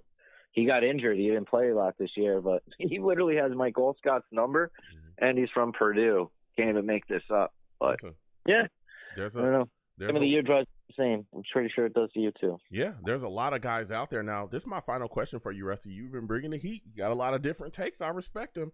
When you look at our running back situation, what is your evaluation of Michael Carter, and would you re-sign Tevin Coleman? I love Carter, and he was funny as heck too when they interviewed him. I don't know if it was for the Pro Bowl or for like a little thing for the Super Bowl, but he was funny. He killed it on the on ESPN or something, wherever he was on. But I wouldn't do Coleman again. I would grab somebody else. Like who'd you say before? Like Breida? He's fast as heck too. Yeah, Matt he's Breida. Nasty, and he's familiar with that. And he's familiar with the offense. And I'm grabbing one of those kids out of later rounds and in the draft. I either want White, Haskins, or Horvath. Okay. From Purdue. Okay. Those are, and that kid Horvath is, he's 6'3", 240. And he can catch, block, and run. Ooh. So, yeah. And maybe an Eric Ekanzuma too from Texas Tech. I love that kid. I think he's better than Burks. Dude, there's so many guys out there that can come in and help the New York Jets, man. There's so many guys that can come in and really have an impact on our roster and what we do here. You know what I'm saying? So it's going to be exciting and intriguing. This year's a plethora. It absolutely is, and we got the capital. But it really Rusty, is. I got to get back to these lines, man. I want to thank you for calling in tonight. You came in with some takes, and there was a lot of fire. You have yourself a good night, my friend. You too, Joe, and have a great one, Savages. All right, salutes. Have a good one. We're going to keep getting to these lines again. 515-602-9639. 515-602-9639 is the number. Call in. We are taking all callers. A lot of heat going on. Next, I'm going to my guy from North Carolina. Steve, will come to you next. This is my guy, man. He knows his Jets. He knows what he's talking about. First off, salutes to you. I want to thank you for calling in tonight, my friend. We're talking Jets. We're talking Senior Bowl. Give me your thoughts about a player that you saw perform well at the Senior Bowl that you think the New York Jets should definitely take a look at drafting. Hey, Joe. How you doing? It's always good to talk to you. I think obviously the tight ends. Mm-hmm. The tight ends have been a subject for a matter of years now because the Jets hadn't really gotten very much of contribution in the tight end position. And I think that's kind of stuntifying the offense. It's good to have wide receivers and backs, but if you can get some contribution from the tight end position, it's just another dimension to your offense. And we've seen how devastating it can be from the Patriots, even the Chargers, you know, when they had their big tight end at the time, and the Chargers, you know, had a very good program. And we've seen what tight ends can do. I think people underrate what a tight end can do, because tight ends typically are bigger than your typical wide receiver. Yeah. They can outrun your linebackers, and cornerbacks can't just bump into them and knock them down like they can those small wide receivers. That's a real problem, you know. That's why Trey McBride has been such a hot topic. You know, I'm hearing talk about him going late in the first round, which is, I think, within the range that he'll probably go, because his stock is rising. You know, his stock was good before the Senior Bowl, and now the Senior Bowl, he's probably a good bet to be at top 20, top 25 pick. And be gone. And anybody wants him, they're going to have to either take him where they at. If they pick late in the first round, probably going and think about selecting him, or going and trade in like the Jets. You know, they have the picks to do it, to jump back into that first round and possibly grab him. You know. Yeah. So do you think? And again, I've heard your prior. And I know you want to. I'm going to let you get to that in a second. Listen, I talked about Trey McBride earlier, and I said the exact same thing. There was a lot of people at first saying, "Hey, mid-second round, you know, high second round is probably where he's going to go." Now it's, dude, this dude's going top, you know, somewhere in the 20s on down. That's what we're talking about in the first round now. Now, when you're looking at packaging picks, you're saying you believe that the New York Jets, if they want him, should trade back up into that first round, maybe packaging some mid-round picks to go up and get him. So that's something that you would be all right with. Oh, yes. I think especially if they can trade down with the 10th pick. Now, if they trade down with that 10th pick, that would give them more flexibility in which to be able to do that, you know, relatively easy, you know, without much of a loss in terms of draft capital, you know? Yeah, you're talking to absolute facts. I think that's as well. Something that should definitely be explored. Yeah, because McBride is the top tight end in this draft, and he's someone that's been on my radar for a while. Him, Isaiah Likely, and I like Jeremy Ruckert. You know, he has that athleticism, that long frame, and I think he's going to be a pretty good one as well. I think he's underrated, you know? Yeah. What are your thoughts about Jake Ferguson? But I wonder why no one has talked about the tight end from Utah. I don't know if anybody's heard any word where he declares eligibility or not. His name is Brett Keithy from Utah. Now, I don't know if you ever heard about this guy, but if you imagine a tight end that's a little smaller, he's about 230, but he's really fast, really quick. He's able to make defenders miss with spin moves. And basically take it to the house on a straight run where he just make one man miss, that's it, he's gone. And he's basically taking it the distance. Brett Keithy's another guy that was on my radar. I don't hear anybody talking about him. I don't know if he's eligible or not. I was looking for him to come out last year. He didn't come out. And then I heard much about him this year. Yeah, I mean this tight end class I don't know is so deep. He might go undrafted or what. Yeah, we'll see where he goes in. But there's so many guys like you talked about as well. Jeremy Ruckert, Cade Otton, I think has really started to catch on with some Jets fans as well. Isaiah Likely from Carolina too has definitely caught the eyes of a lot of people. And I wanted to get your thoughts on Jake Ferguson, man, from Wisconsin, because there's a lot of people saying, listen, if Trey McBride is a little too rich for our blood to try to get back into that first round, maybe a guy like Jake Ferguson might be there for us at the top of that second. What are your thoughts about him? Do you think he's a guy we should target? Oh, yeah, certainly. It looks like this tight end class is a very solid class. Now, last year's class was top heavy. You know, you had Kyle Pitts, who was this rare freak of nature, and then you had Fry move, you know, the other tight end, and then it wasn't too much going on. This group is a good group. I think any combination we come out of, whether it's McBride, Likely, McBride, Stuckey, Kolar, is going to be light years above what we have, because the group we have is not very good, you know. Yeah. Now, you talked a little bit about they're going to be definitely an upgrade. Yeah, and I think you were going to talk a little bit about that. You know, Rusty definitely spoke on not trading down before not trading or trading down at 4, no matter who was there. What are your thoughts about Kayvon Thibodeau? Because I've always been, listen, I love Linderbaum, love him to death. But I'll tell you what, if Thibodeau is there at 4, I don't know how you could pass on him. What are your thoughts about him? Because there's a lot of Jets fans all over the place about the evaluation on him. I would tell Jet fans out there, I've been a Jet fan for 42 years. I'm from Brooklyn, New York. I've had a chance to watch film on him and read his scouting reports. Kayvon Thibodeau is a rare freak of nature. Yeah. He's dominant. He has pass rush moves. You know, obviously once he gets to the pros, they'll further refine his game. Mm-hmm. But he's got pass rush moves. He's got explosive get off that at times is so scary, is so fast and scary that he could be a very, very dangerous man. Very powerful. I've seen him take tackles, get on their collar and walk them, throw them to the ground. You know, he's interesting. And what I like is he's not that big. Mm. It will fool you. You think this lean little guy isn't as strong and powerful as he is. Make no mistake, Kayvon Thibodeau is a tremendous edge rusher. Mm. He's the one guy in this draft that you have to take him. You take him over O-line. You take him over every other position except, QB. And even QB class isn't that good. So you take him over a QB. Kayvon Thibodeau is a monster. Yeah. You got to take this guy. Now, somehow, by some miracle, some grace of God, he falls through at 4, and Joe Douglas passed on him for O-lineman. I'll never forget Joe for that. That'd be some pure BS. Pass on this guy for Equan. Now, don't get me wrong. Equano is a top-tier prospect. To me, it's him, Linderbaum, and Kenyon Green. Those are the 3 best O-linemen in this class. Not to say Evan Neal doesn't have good quality, but those are the big 3. Kayvon Thibodeau is above all of them. You got to take Kayvon Thibodeau. If he's there at 4, you take him. You run to that. I'll be running to that podium and trip it and make a fool out of myself. Turn that card in. You kidding?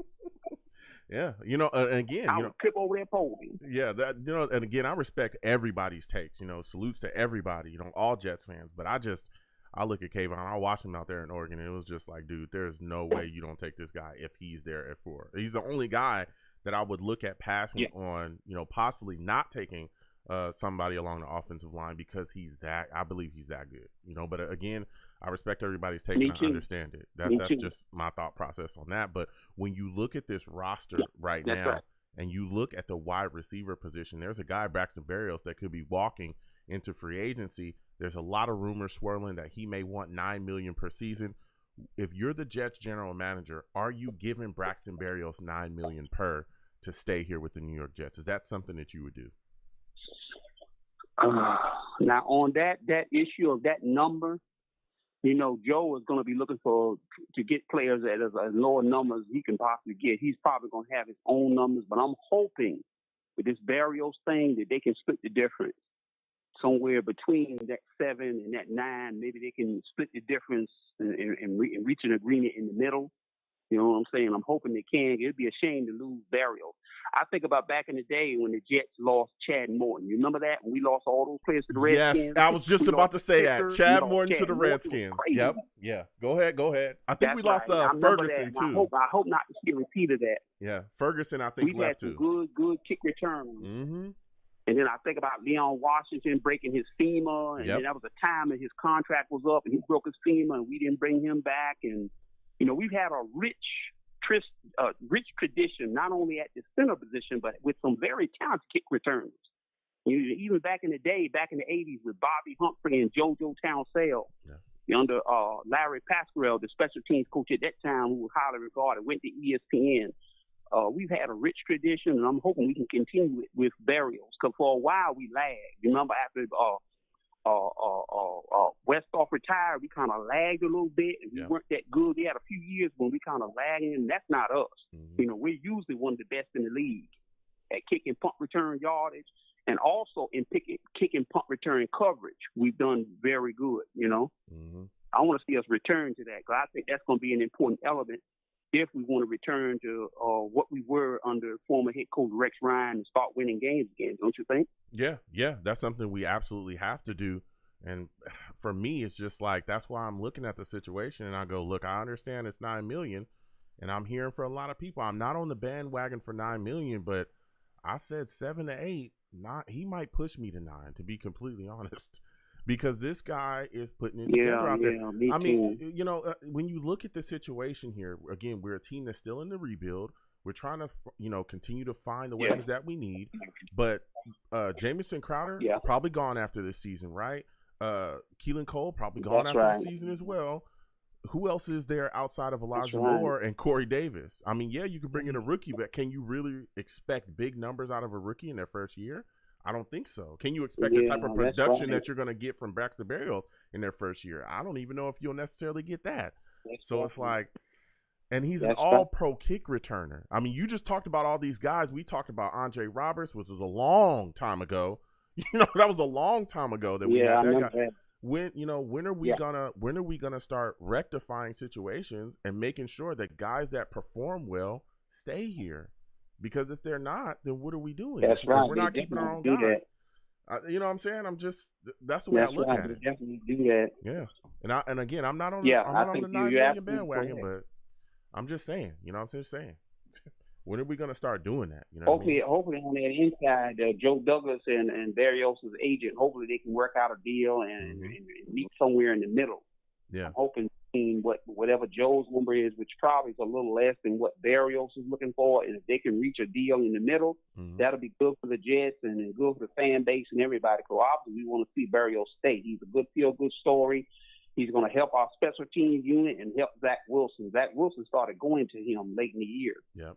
Start catching more passes, and that's a positive. Like you said, Crowder, he's gone. We got a couple of guys that are going to be gone. So, I mean, who's going to fill that role? To tell you the truth. Exactly. I'm a little nervous about it. It's good they try to get into negotiations early. I'm hoping they can reach it. I got to believe that Joe Douglas is interested in retaining him. So hopefully they can work something out. Yeah, I'm hoping they are as well.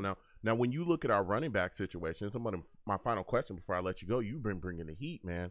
Yeah. What are your thoughts about the running back position here? Because I think that Michael Carter's phenomenal, but then you look at kind of what's behind him, and Ty Johnson kind of is a question mark. He was disappointing to me. Tevin Coleman looks like he's going to be walking in free agency. We'll see what happens with him going forward.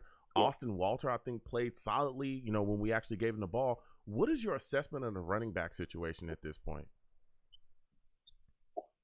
I think we're probably at some point, maybe in the middle rounds or somewhere fairly early, maybe third or fourth round, probably going to add another running back, maybe possibly in free agency. I'd like to see us get a big back, sort of thunder and lightning. When we get the 215, 220-pound back that's a little more, a little more powerful, somebody that can get in there and move the pile a little bit, short yardage, which I don't think we really have. We have a lot of speed in our offensive backfield, but we don't have that guy that's tough on contact and keeps his legs churning and move that pile and where that first defender can't get them down and they can still extend themselves and pick up that extra yard or two. We need that kind of back to complement Michael Carter, Yeah. Yeah, you're right. We need that big guy, that big body guy. And that's right. Maybe we'll find him in free agency again. Matt Breida is a guy I think that could fit us. He's a guy that's walking in free agency. We'll see. He's got familiarity with the system, but maybe we target a guy in later rounds at running back, that can come in and really give us that power back kind of feel. Yeah, you're really talking that talk, man. But listen. Yeah, that's right. Listen, man, I want to give you a hand because you always bring some fire text, man. Our studio audience, please. You know what I'm saying? Please, go ahead. Yeah. Thanks.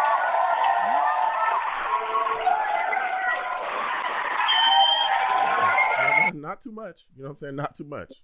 This is. You know what I'm saying? Y'all got to slow down. Thank you. You made my night. Yeah, absolutely. Listen, I want to thank you for calling in, my friend. You have yourself a good night. Next time I have a show, I want to hear from you. I know you're working. You're doing your thing. Get your money. I want to let you know that. Get your money. We all need that cash. But, I really enjoy talking to you about Jets. I really enjoy talking to you about football, my friend.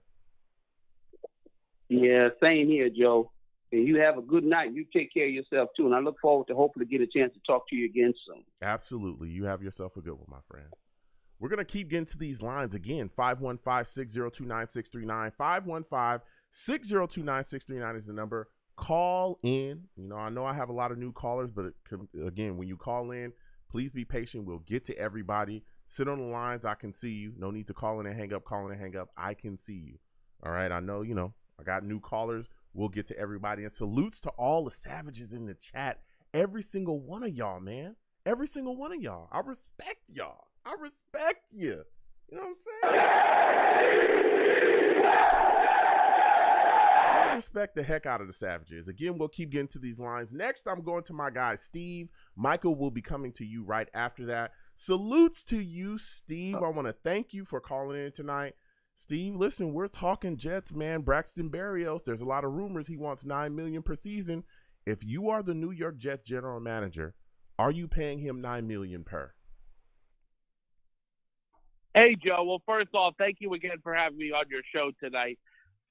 If I'm doing $9 million, I'm gonna say no to that. I think he's worth like $6 or $7 million. Okay. So that's your cutoff.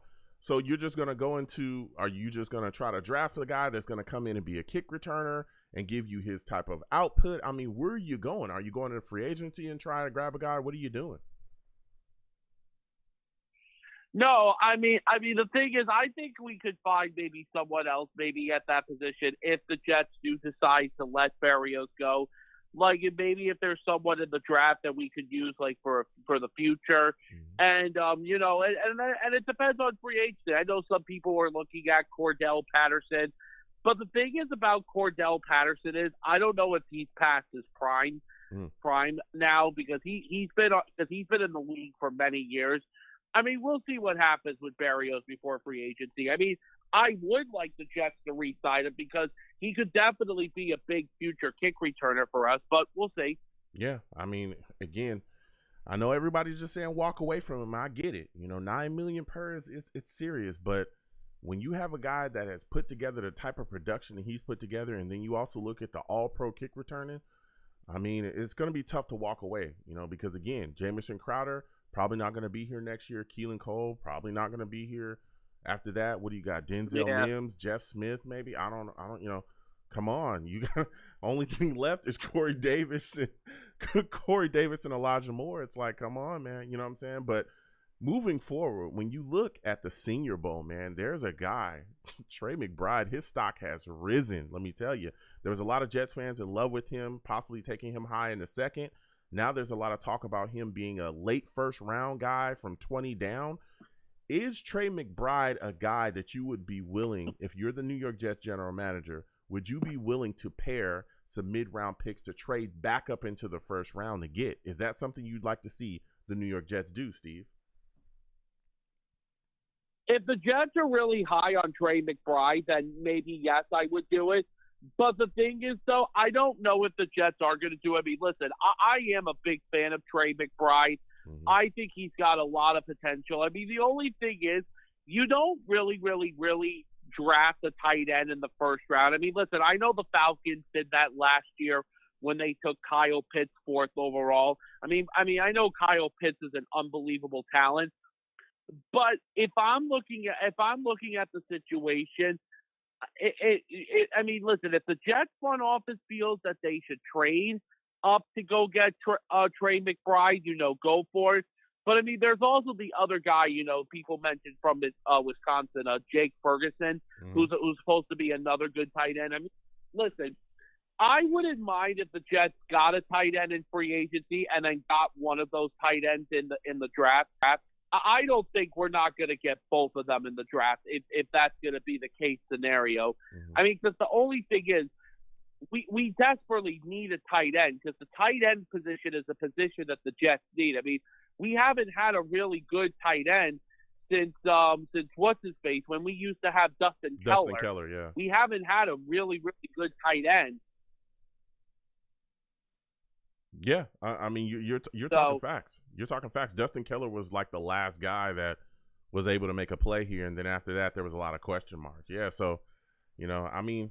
We've taken tight ends in the first before Dustin Keller was taken in the first, you know, late in the first. So, I mean.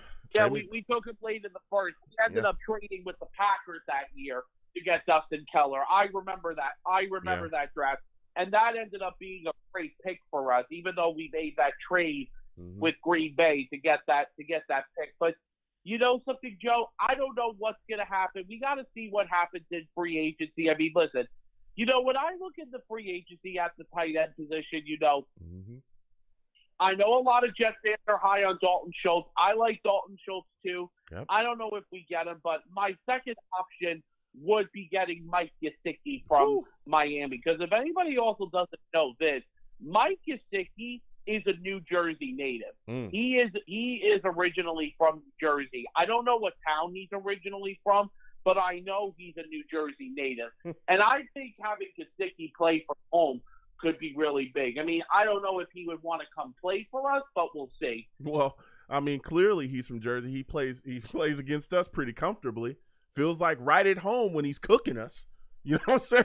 Feels like he's right at home when he's shredding us for hundreds of yards every single season. You know what I'm saying? What more do you want from me? Come on, Mike. Don't do this to us for another year, dog. Just come over and sign. You know what I'm saying? I don't want to see you again in a Dolphins uniform. So my final question for you, Steve, before I let you go, give me your thoughts and evaluation on Michael Carter, man. What are your thoughts about him this season? No, let me tell you something, Joe. I think Michael Carter is going to be the future running back for us because, you know, we got him in the 4th round. There's been a lot of really good running backs that have been taken in the draft late that were really, really running backs. Like, when you look at the Saints, when they got Alvin Kamara, he was a former 4th-round pick. And then, and the thing is, like, I think we finally have our future number 1 running back in Michael Carter. I think Michael Carter will be the big future. Yeah. Now, Joe, before you do let me go, I want to hear your thoughts because now this is Super Bowl week. I want you to give me your final thoughts of the Super Bowl. Who do you think wins the Super Bowl this Sunday? Man, let me tell you something. This is going to be, I tell you what, this is going to be a really crazy game. I was kind of shocked, you know, seeing what was going on out there. I was happy to see, you know, Brady be sent home, you know what I'm saying? So we ain't got to deal with him again, ever again, you know, because he walked away as well. But yeah, Joe, because obviously with Tom Brady retired, and I even said it to a lot of people, we don't have to worry about Brady being in the Super Bowl this time. We don't have to worry about Patrick Mahomes being in the Super Bowl. Now, I mean, I'm not dissing Mahomes. Yeah. He is an unbelievable talent, but it's time for a change. You know, yeah, it is. I mean, I'll just say this really quickly before I let you see your Super Bowl prediction. I think it's going to be a really good game. I would love to see the Cinderella team, the Bengals, win the Super Bowl. I mean, because obviously they are a big Cinderella team right now of the way of how they've been playing. However, though, I just think that the Rams, in my opinion, are a much better football team. But I think the game is going to be close.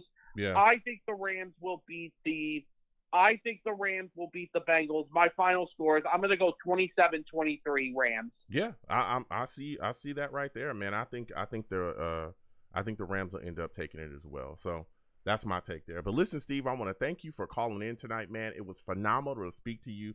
We'll keep getting to these lines again. 515-602-9639. 515-602-9639 is the number. Call in. Next, I'm going to my guy, Michael. Michael, I'm coming directly to you. I want to talk to you a little bit about these Jets. Michael, listen, man. Braxton Barrios, $9 million per. Give me your thoughts about it. Would you pay him that if you're the New York Jets general manager? Well, I hope he doesn't make the same mistake that they did with Robbie Anderson and let him go. So I just hope that the money is not just the only issue. He adds a lot more than just, you know, having that salary. You know, the continuity with the offense, the special teams, you know, what's your price for that? And, you know, looking at for someone else to do the same thing he's doing or at the level he's doing it, we're building, and you want to keep that continuity. That's what's so great about what happened at the Senior Bowl is that you saw how the Jets were so organized, how they organized, you know, the coaching staff and the continuity that they had with the other players. And compared to what the Lions look dysfunctional. We finally have a coaching staff that knows what the heck they're doing. Yep. So you don't let players like Barrios go. Now, of course, he's going to use that for leverage, but there'll be a common ground that they can meet. And you shouldn't let him go at all. Yeah. So you would have no problem with paying him $9 million per. That for you is okay, fine. Well, I think you know what? If you do, I always thought that he was going to get maybe 22.5 for 4 years, which was like 6.5. Well, if you go to 24 for 3, that's 8. I'm sure that would work out. Okay. So when you look at the Senior Bowl, because you talked a little bit about it, Trey McBride, his stock is soaring right now. Would you like to see the New York Jets package some picks to move up into that late first round and take him before a team could possibly jump them and grab him? Is he a guy that you covet that much? I'm hearing everybody talk about, we need a number one receiver. They could not run the 12 personnel this year, and that's a staple of LaFleur's offense. Now, with that being said, they want to run, Joe Douglas and Saleh have been saying this with LaFleur. They want to run the ball and they want to throw it to the tight end. Well, running the ball means you need the offensive line to be really secure. I mean, you brought in LDT, which was great, but he's really a backup. He's not, but he was better than GVR, who got sacked and hurt.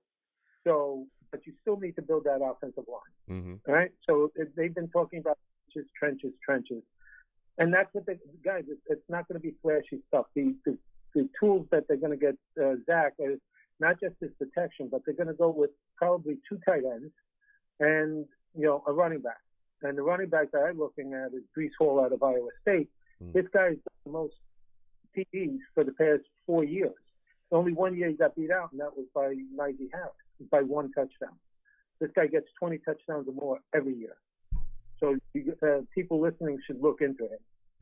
That and he's the big back similar to Michael Carter. Michael Carter came out of North Carolina as alternate back because he shared time with Williams, who went to Denver. So he's used to doing that. They're both going to be number ones. You don't want to, when someone comes in, have a different type of game plan, then the defense knows kind of, okay, they're limited. But if he does the same thing, just a bigger back, they still have to worry about all the tools that Michael Carter has. So he would be a perfect fit. 2 tight ends, Jake Ferguson, perfect, along with McBride. Now, to answer your question, you see a lot of the mock drafts that trade with Philadelphia to get their 2 picks, 15 and 19. You wouldn't have to trade back in. Okay, yeah. That's some good takes there. You got the extra first-round pick. Yeah. That's some good takes there. You got extra first-round pick. And if you're worried about it, then trade the 10. If you go back to 18 or 20 with the Saints or with the Steelers, then you pick McBride there. And then you pick up Zion Johnson in the 2nd round. Yeah. You're going to get an extra 2nd round from those guys anyway. Exactly. So now you can pick up the running back there if you have to, or you pick up who really stood out wasn't so much the edge rushers there, which I do love, Jermaine Johnson from Florida State. I don't think he's lasting to the 2nd round either. Man, so those might be 2 picks. If you do get those 2 picks, you can pick those 2 guys up, at 15 and 19 right there. Beautiful. Yeah. Man, along with Highland Linderbaum or Icky. Yeah, that kid, Jermaine Johnson, I'll tell you what, that guy was really showing up and showing out.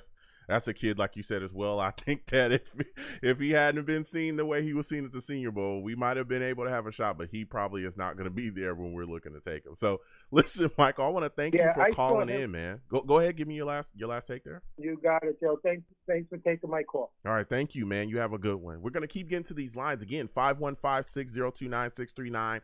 515-602-9639 is the number. Call in next. We were going to 225. We lost your 225. Come on back in. But next, we're going to go to CT. We're going to my guy, CT.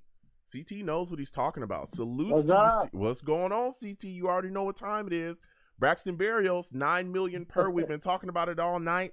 If you are the New York Jets general manager, are you paying him that? Yes or no? You know what? Obviously, I would counter offer, give him a 7 or 8. But if he wants that 9 and he's staying firm in there, I'll give it to him. I honestly, he deserves it. Okay. It's not too much money. People act like it's super expensive.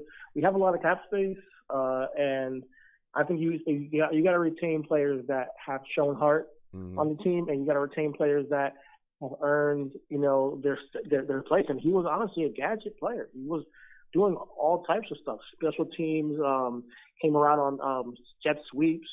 And he was super reliable with Zach when he was needing somebody to just dump the ball over to, and consistent. One of Zach's favorite targets. So to help Zach out, give him that consistency, familiarity, you want to give him the extra $2 million, fine, go for it. Because, there'll be another off season next year where we can spend money and there'll be more cap money. I mean, it's just a matter of how you put the puzzle piece together. You know, I don't think it's too much to give the guy. He thinks he deserves it. Yeah, yeah. I've argued both sides there. There's some people that are for it.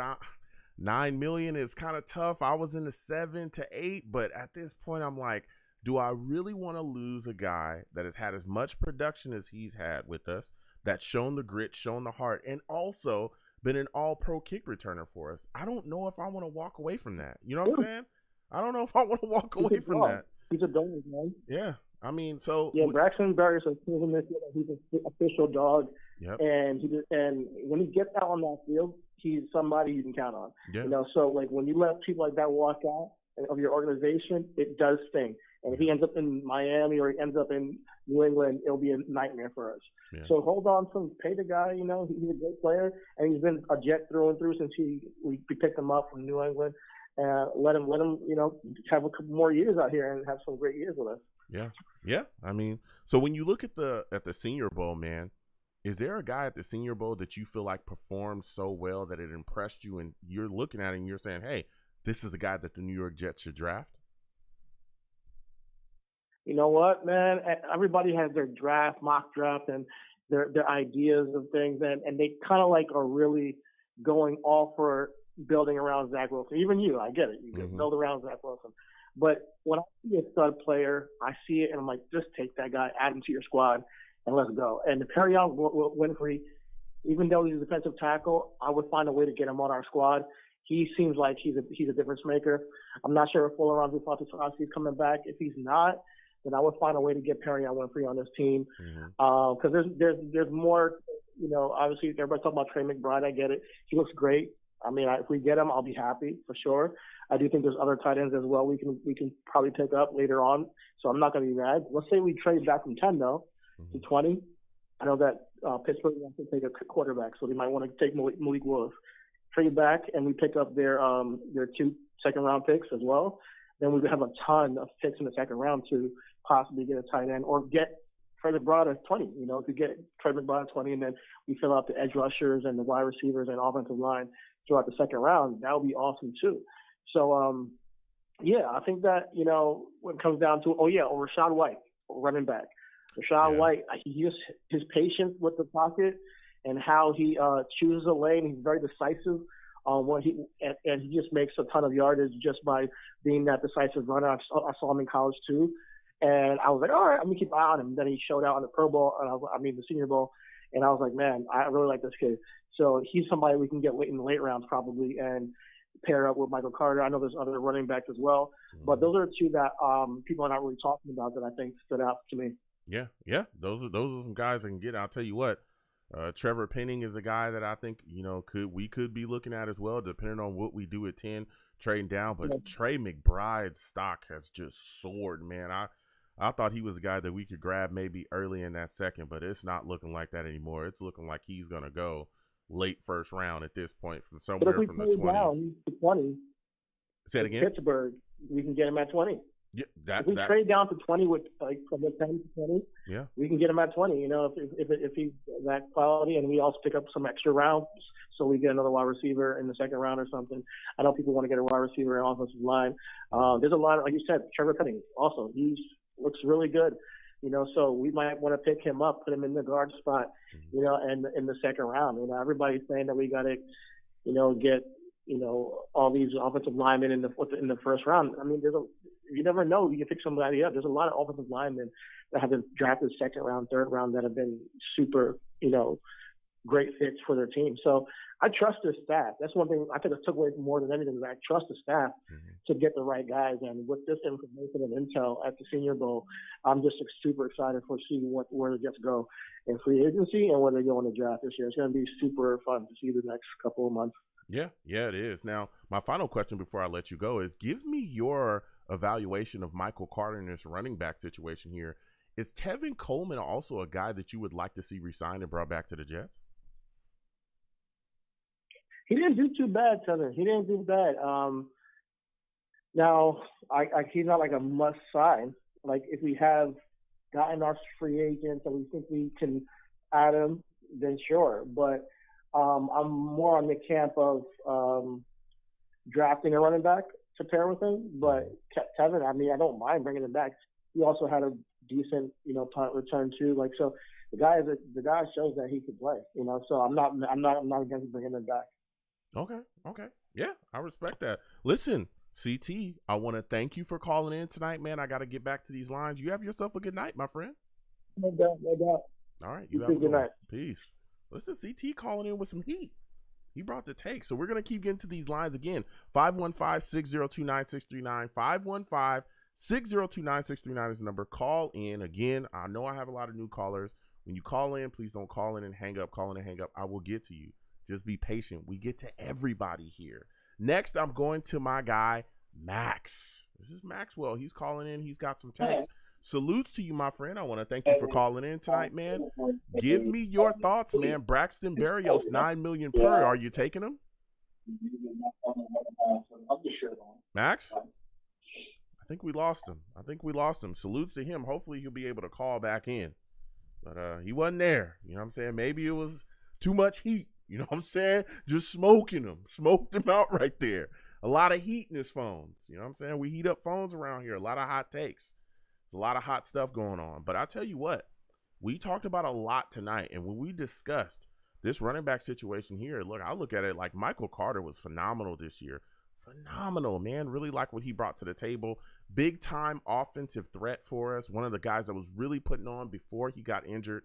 This kid, I cannot wait for him to come back because I'm telling you, his ability has been unbelievable.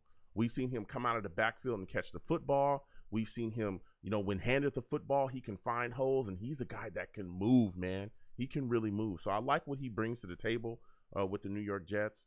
Tevin Coleman's a guy I look at and I say, hey, we could move on from him. We really could. I mean, I understand, he's a guy, a veteran back. He understands the system. But again, we got guys like Austin Walter, who I thought played well. Ty Johnson is a guy I want to see come back and be on the rebound. Maybe he's a guy that can put some things together next year. To me, at times during this season, too many drops. He also had some critical fumbles as well at times in games. So he's got to clean those things up going into next season. But again, we also have other options as well in free agency. Matt Breida, there's other guys out there. I've heard, some Jets fans talk about getting Fournette on the cheap. There's all kind of things going on and flying around out there that could happen with the New York Jets as far as free agency. There's also backs as well in the draft too that could really make some impact. So this running back situation here with the Jets, is looking pretty solid, especially again with Michael Carter coming in and doing some of the things that he's done. So now with that said, man, we're going to go ahead and close this show out. This has been a hot show. This has been a hot show. There was a lot of talk. You know what I'm saying? Look, Braxton Barrios, $9 million. That gets people fired up, So listen, I am the man of the people. I'm here for the people. Let me shamelessly promote my Facebook page. Everyone go on Facebook, search The Long Beach Joe Show. Like that page. My content's up there. Go ahead and give it a listen. Message me. I'll message you right back. I love going back and forth with folks about this football team. Also, leave me some feedback. I love hearing about what you folks think I do here on The Long Beach Joe Show. I'm also on Twitter as well at YoungJ000. Again, YoungJ000. All right. Go ahead and follow me. I'll follow you right back. You want to troll me? No issues. I am the troll that lives under the bridge, and I will have my Vera Tucker jersey on at all times. All right. At all times, I will have that Vera Tucker jersey on. Okay. I'm just saying. One of the best linemen in the league. All right. You need a good player. You need a good lineman. You can always call on a Trojan. That's all I'm saying. Just go to USC. Everything else will be figured out. You know what I'm saying? Fight on. That's all I'm saying. So I'll be down there. You want to troll me? I'll troll you right back. Also, I'm also on YouTube as well. Okay. Long Beach Joe Jets is the YouTube. Long Beach Joe Jets. Go there, subscribe, hit that notification bell, give the content a thumbs up. And if you want to troll me on there, no issues. Hit me in the comments. I will troll you right back, okay? We can go back and forth on there as well. And as always, people, when you see me in person, it is arms out, chest open, free hugs for everyone, okay? Free hugs for everyone. They will cost you absolutely nothing. I want to thank you folks for listening. Without you people, I'm absolutely nothing. Thank you for taking the times out of your day to listen and call into the show. You folks are the absolute best, all right? Again, thank you folks for listening. You folks have a good one. Peace. 1 second, folks.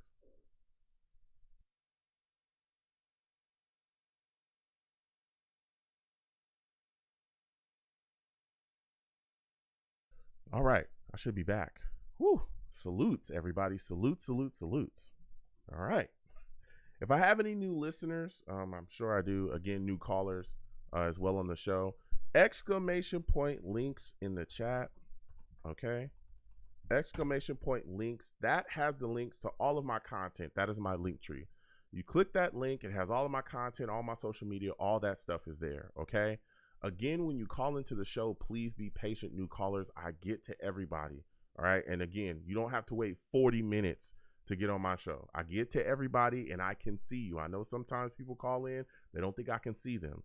I can see you. Just be patient and I'll get to you. All right. Every single one of y'all. You know what I'm saying? So salutes to all the new callers we had. Please, again, keep calling in. I do these shows. It's I have a busy schedule. But if you follow me across all my social media platforms, and especially if you subscribe to my YouTube, notifications are sent out immediately when I have a show. I let people know hours before I'm having a show that we will be having a show and we'll be discussing Jets. We have a lot of Jets talk here. Also, if you're a new caller and you want to get on super early on the program, a lot of my older guys, what they do, because they've been here for quite some time, is they call in very early. So about 10 minutes before the show actually starts, which again, this is the number to my show, okay, and it's always going to stay the number to my show. About 10 minutes before the show starts, my lines open up. Now, if you call in early, you'll just be sitting on the lines, waiting for my show. And then once my show starts, then guess what? You'll be on early. And again, we give everybody their time. We give everybody their time to talk. We give everybody their time, to get out what they want to get out. But guess what? You got to be respectful. I get to everybody, but you're not going to get 30, 40 minutes, but you're definitely going to get your time to speak your piece and talk about the New York Jets. You know what I'm saying? So that's what it's all about. Yeah. This was a hot show, man. This Braxton Barrios stuff has got people fired up. I tell you, I've gone back and forth with everybody. So I really enjoy, talking to people. That's what we do over here. We also game over here as well for my new people. Again, I got a crazy schedule. So whenever my schedule slows down at some point, man, it's ridiculous. But whenever it does, we will get to that and we will go back to gaming. We played all kind of games over here. We play Street Fighter, Madden, NBA 2K. We play Outlast. We'll get back to that at some point. What else do we play? Resident Evil. We play everything over here. We have a lot of fun. We really just break down and just shoot the breeze and just absolutely, talk about anything. We talk about life. We talk about it all. So, you know what I'm saying? it's absolutely crazy. But again, we welcome, all the, newer people that are coming in. I really appreciate y'all. This platform is all about, listening to takes and going back and forth with people. That's what this is all about. Now, again, I respect everybody's takes. I may not agree with you. Okay. If I don't agree with you, I will respectfully disagree and we'll go back and forth. I don't disrespect people. I never do that. But if I do not agree with your takes, I'm not just going to sit here and say I agree with your takes. I'm just going to put that out there as well. Because there are some people that's like, well, yeah, I do. And I will absolutely disagree with your takes. So I do that as well. So listen. Oh, it's been absolutely crazy. NY Jets FL salutes to you. He says, Joe, you're on your way. Thank you so much, man. I'm just trying to keep it moving. And again, the other platforms I have will have content coming on there soon too. Just crazy schedule, but we'll get that together. I'm telling you, we're going to have a lot of fun with some of the things that I have upcoming. Salutes to NY Jets FL, man. Salutes to Rusty again. Thank you for calling in. Salutes to New York Jets Smoking Lounge. Salutes to you, my friend. Salutes to just everybody that called in, man. And I spoke to Adrian Gutierrez. Salutes to you as well, man. Salutes to Baked. Salutes to Venom G's. Salutes to GVH. It's always good to see you in here, my friend. Just salutes to everybody. Everybody that called in. Eddie DeJesus, Wayne 136, Budgeting D. Just everybody that came on by and just said what's up to the dude. Salutes to Mikey LaFleur, man. You always showing me support. I respect you. All right? Stay in the booth, man. Just stay in the booth and everything will be all right, man. I really like what you did for us this season. Salutes to you, Mikey. Salutes to Mr. Magic, Shonen, Bryant, everybody that came on by and just said what's up, man, and enjoying the show. and talk, man. We'll keep this going. So I'm gonna go ahead and get on out of here. You know, I'll let you guys know when I'm gonna do my next show. We're gonna continue to have a lot of fun. Again, new callers, salutes to you. I want to thank everybody that calls in, also all of the new callers as well. But I'm gonna go ahead and get out of here because my schedule is crazy. Listen, people, be safe, okay? Be safe out here, all right? There's a lot of crazy stuff going on in this world. I don't know, you know, what's happening, but be safe out here, all right? Sit down with your friends and family and enjoy yourselves, okay? Have some good food, sit down, watch some good TV, and make those memories with your friends, your families, and your loved ones, all right? That's what life is all about, enjoying yourself with your loved ones and making those memories, you know what I'm saying, and enjoying those times. So I'm going to go ahead and get out of here. You folks have a good one.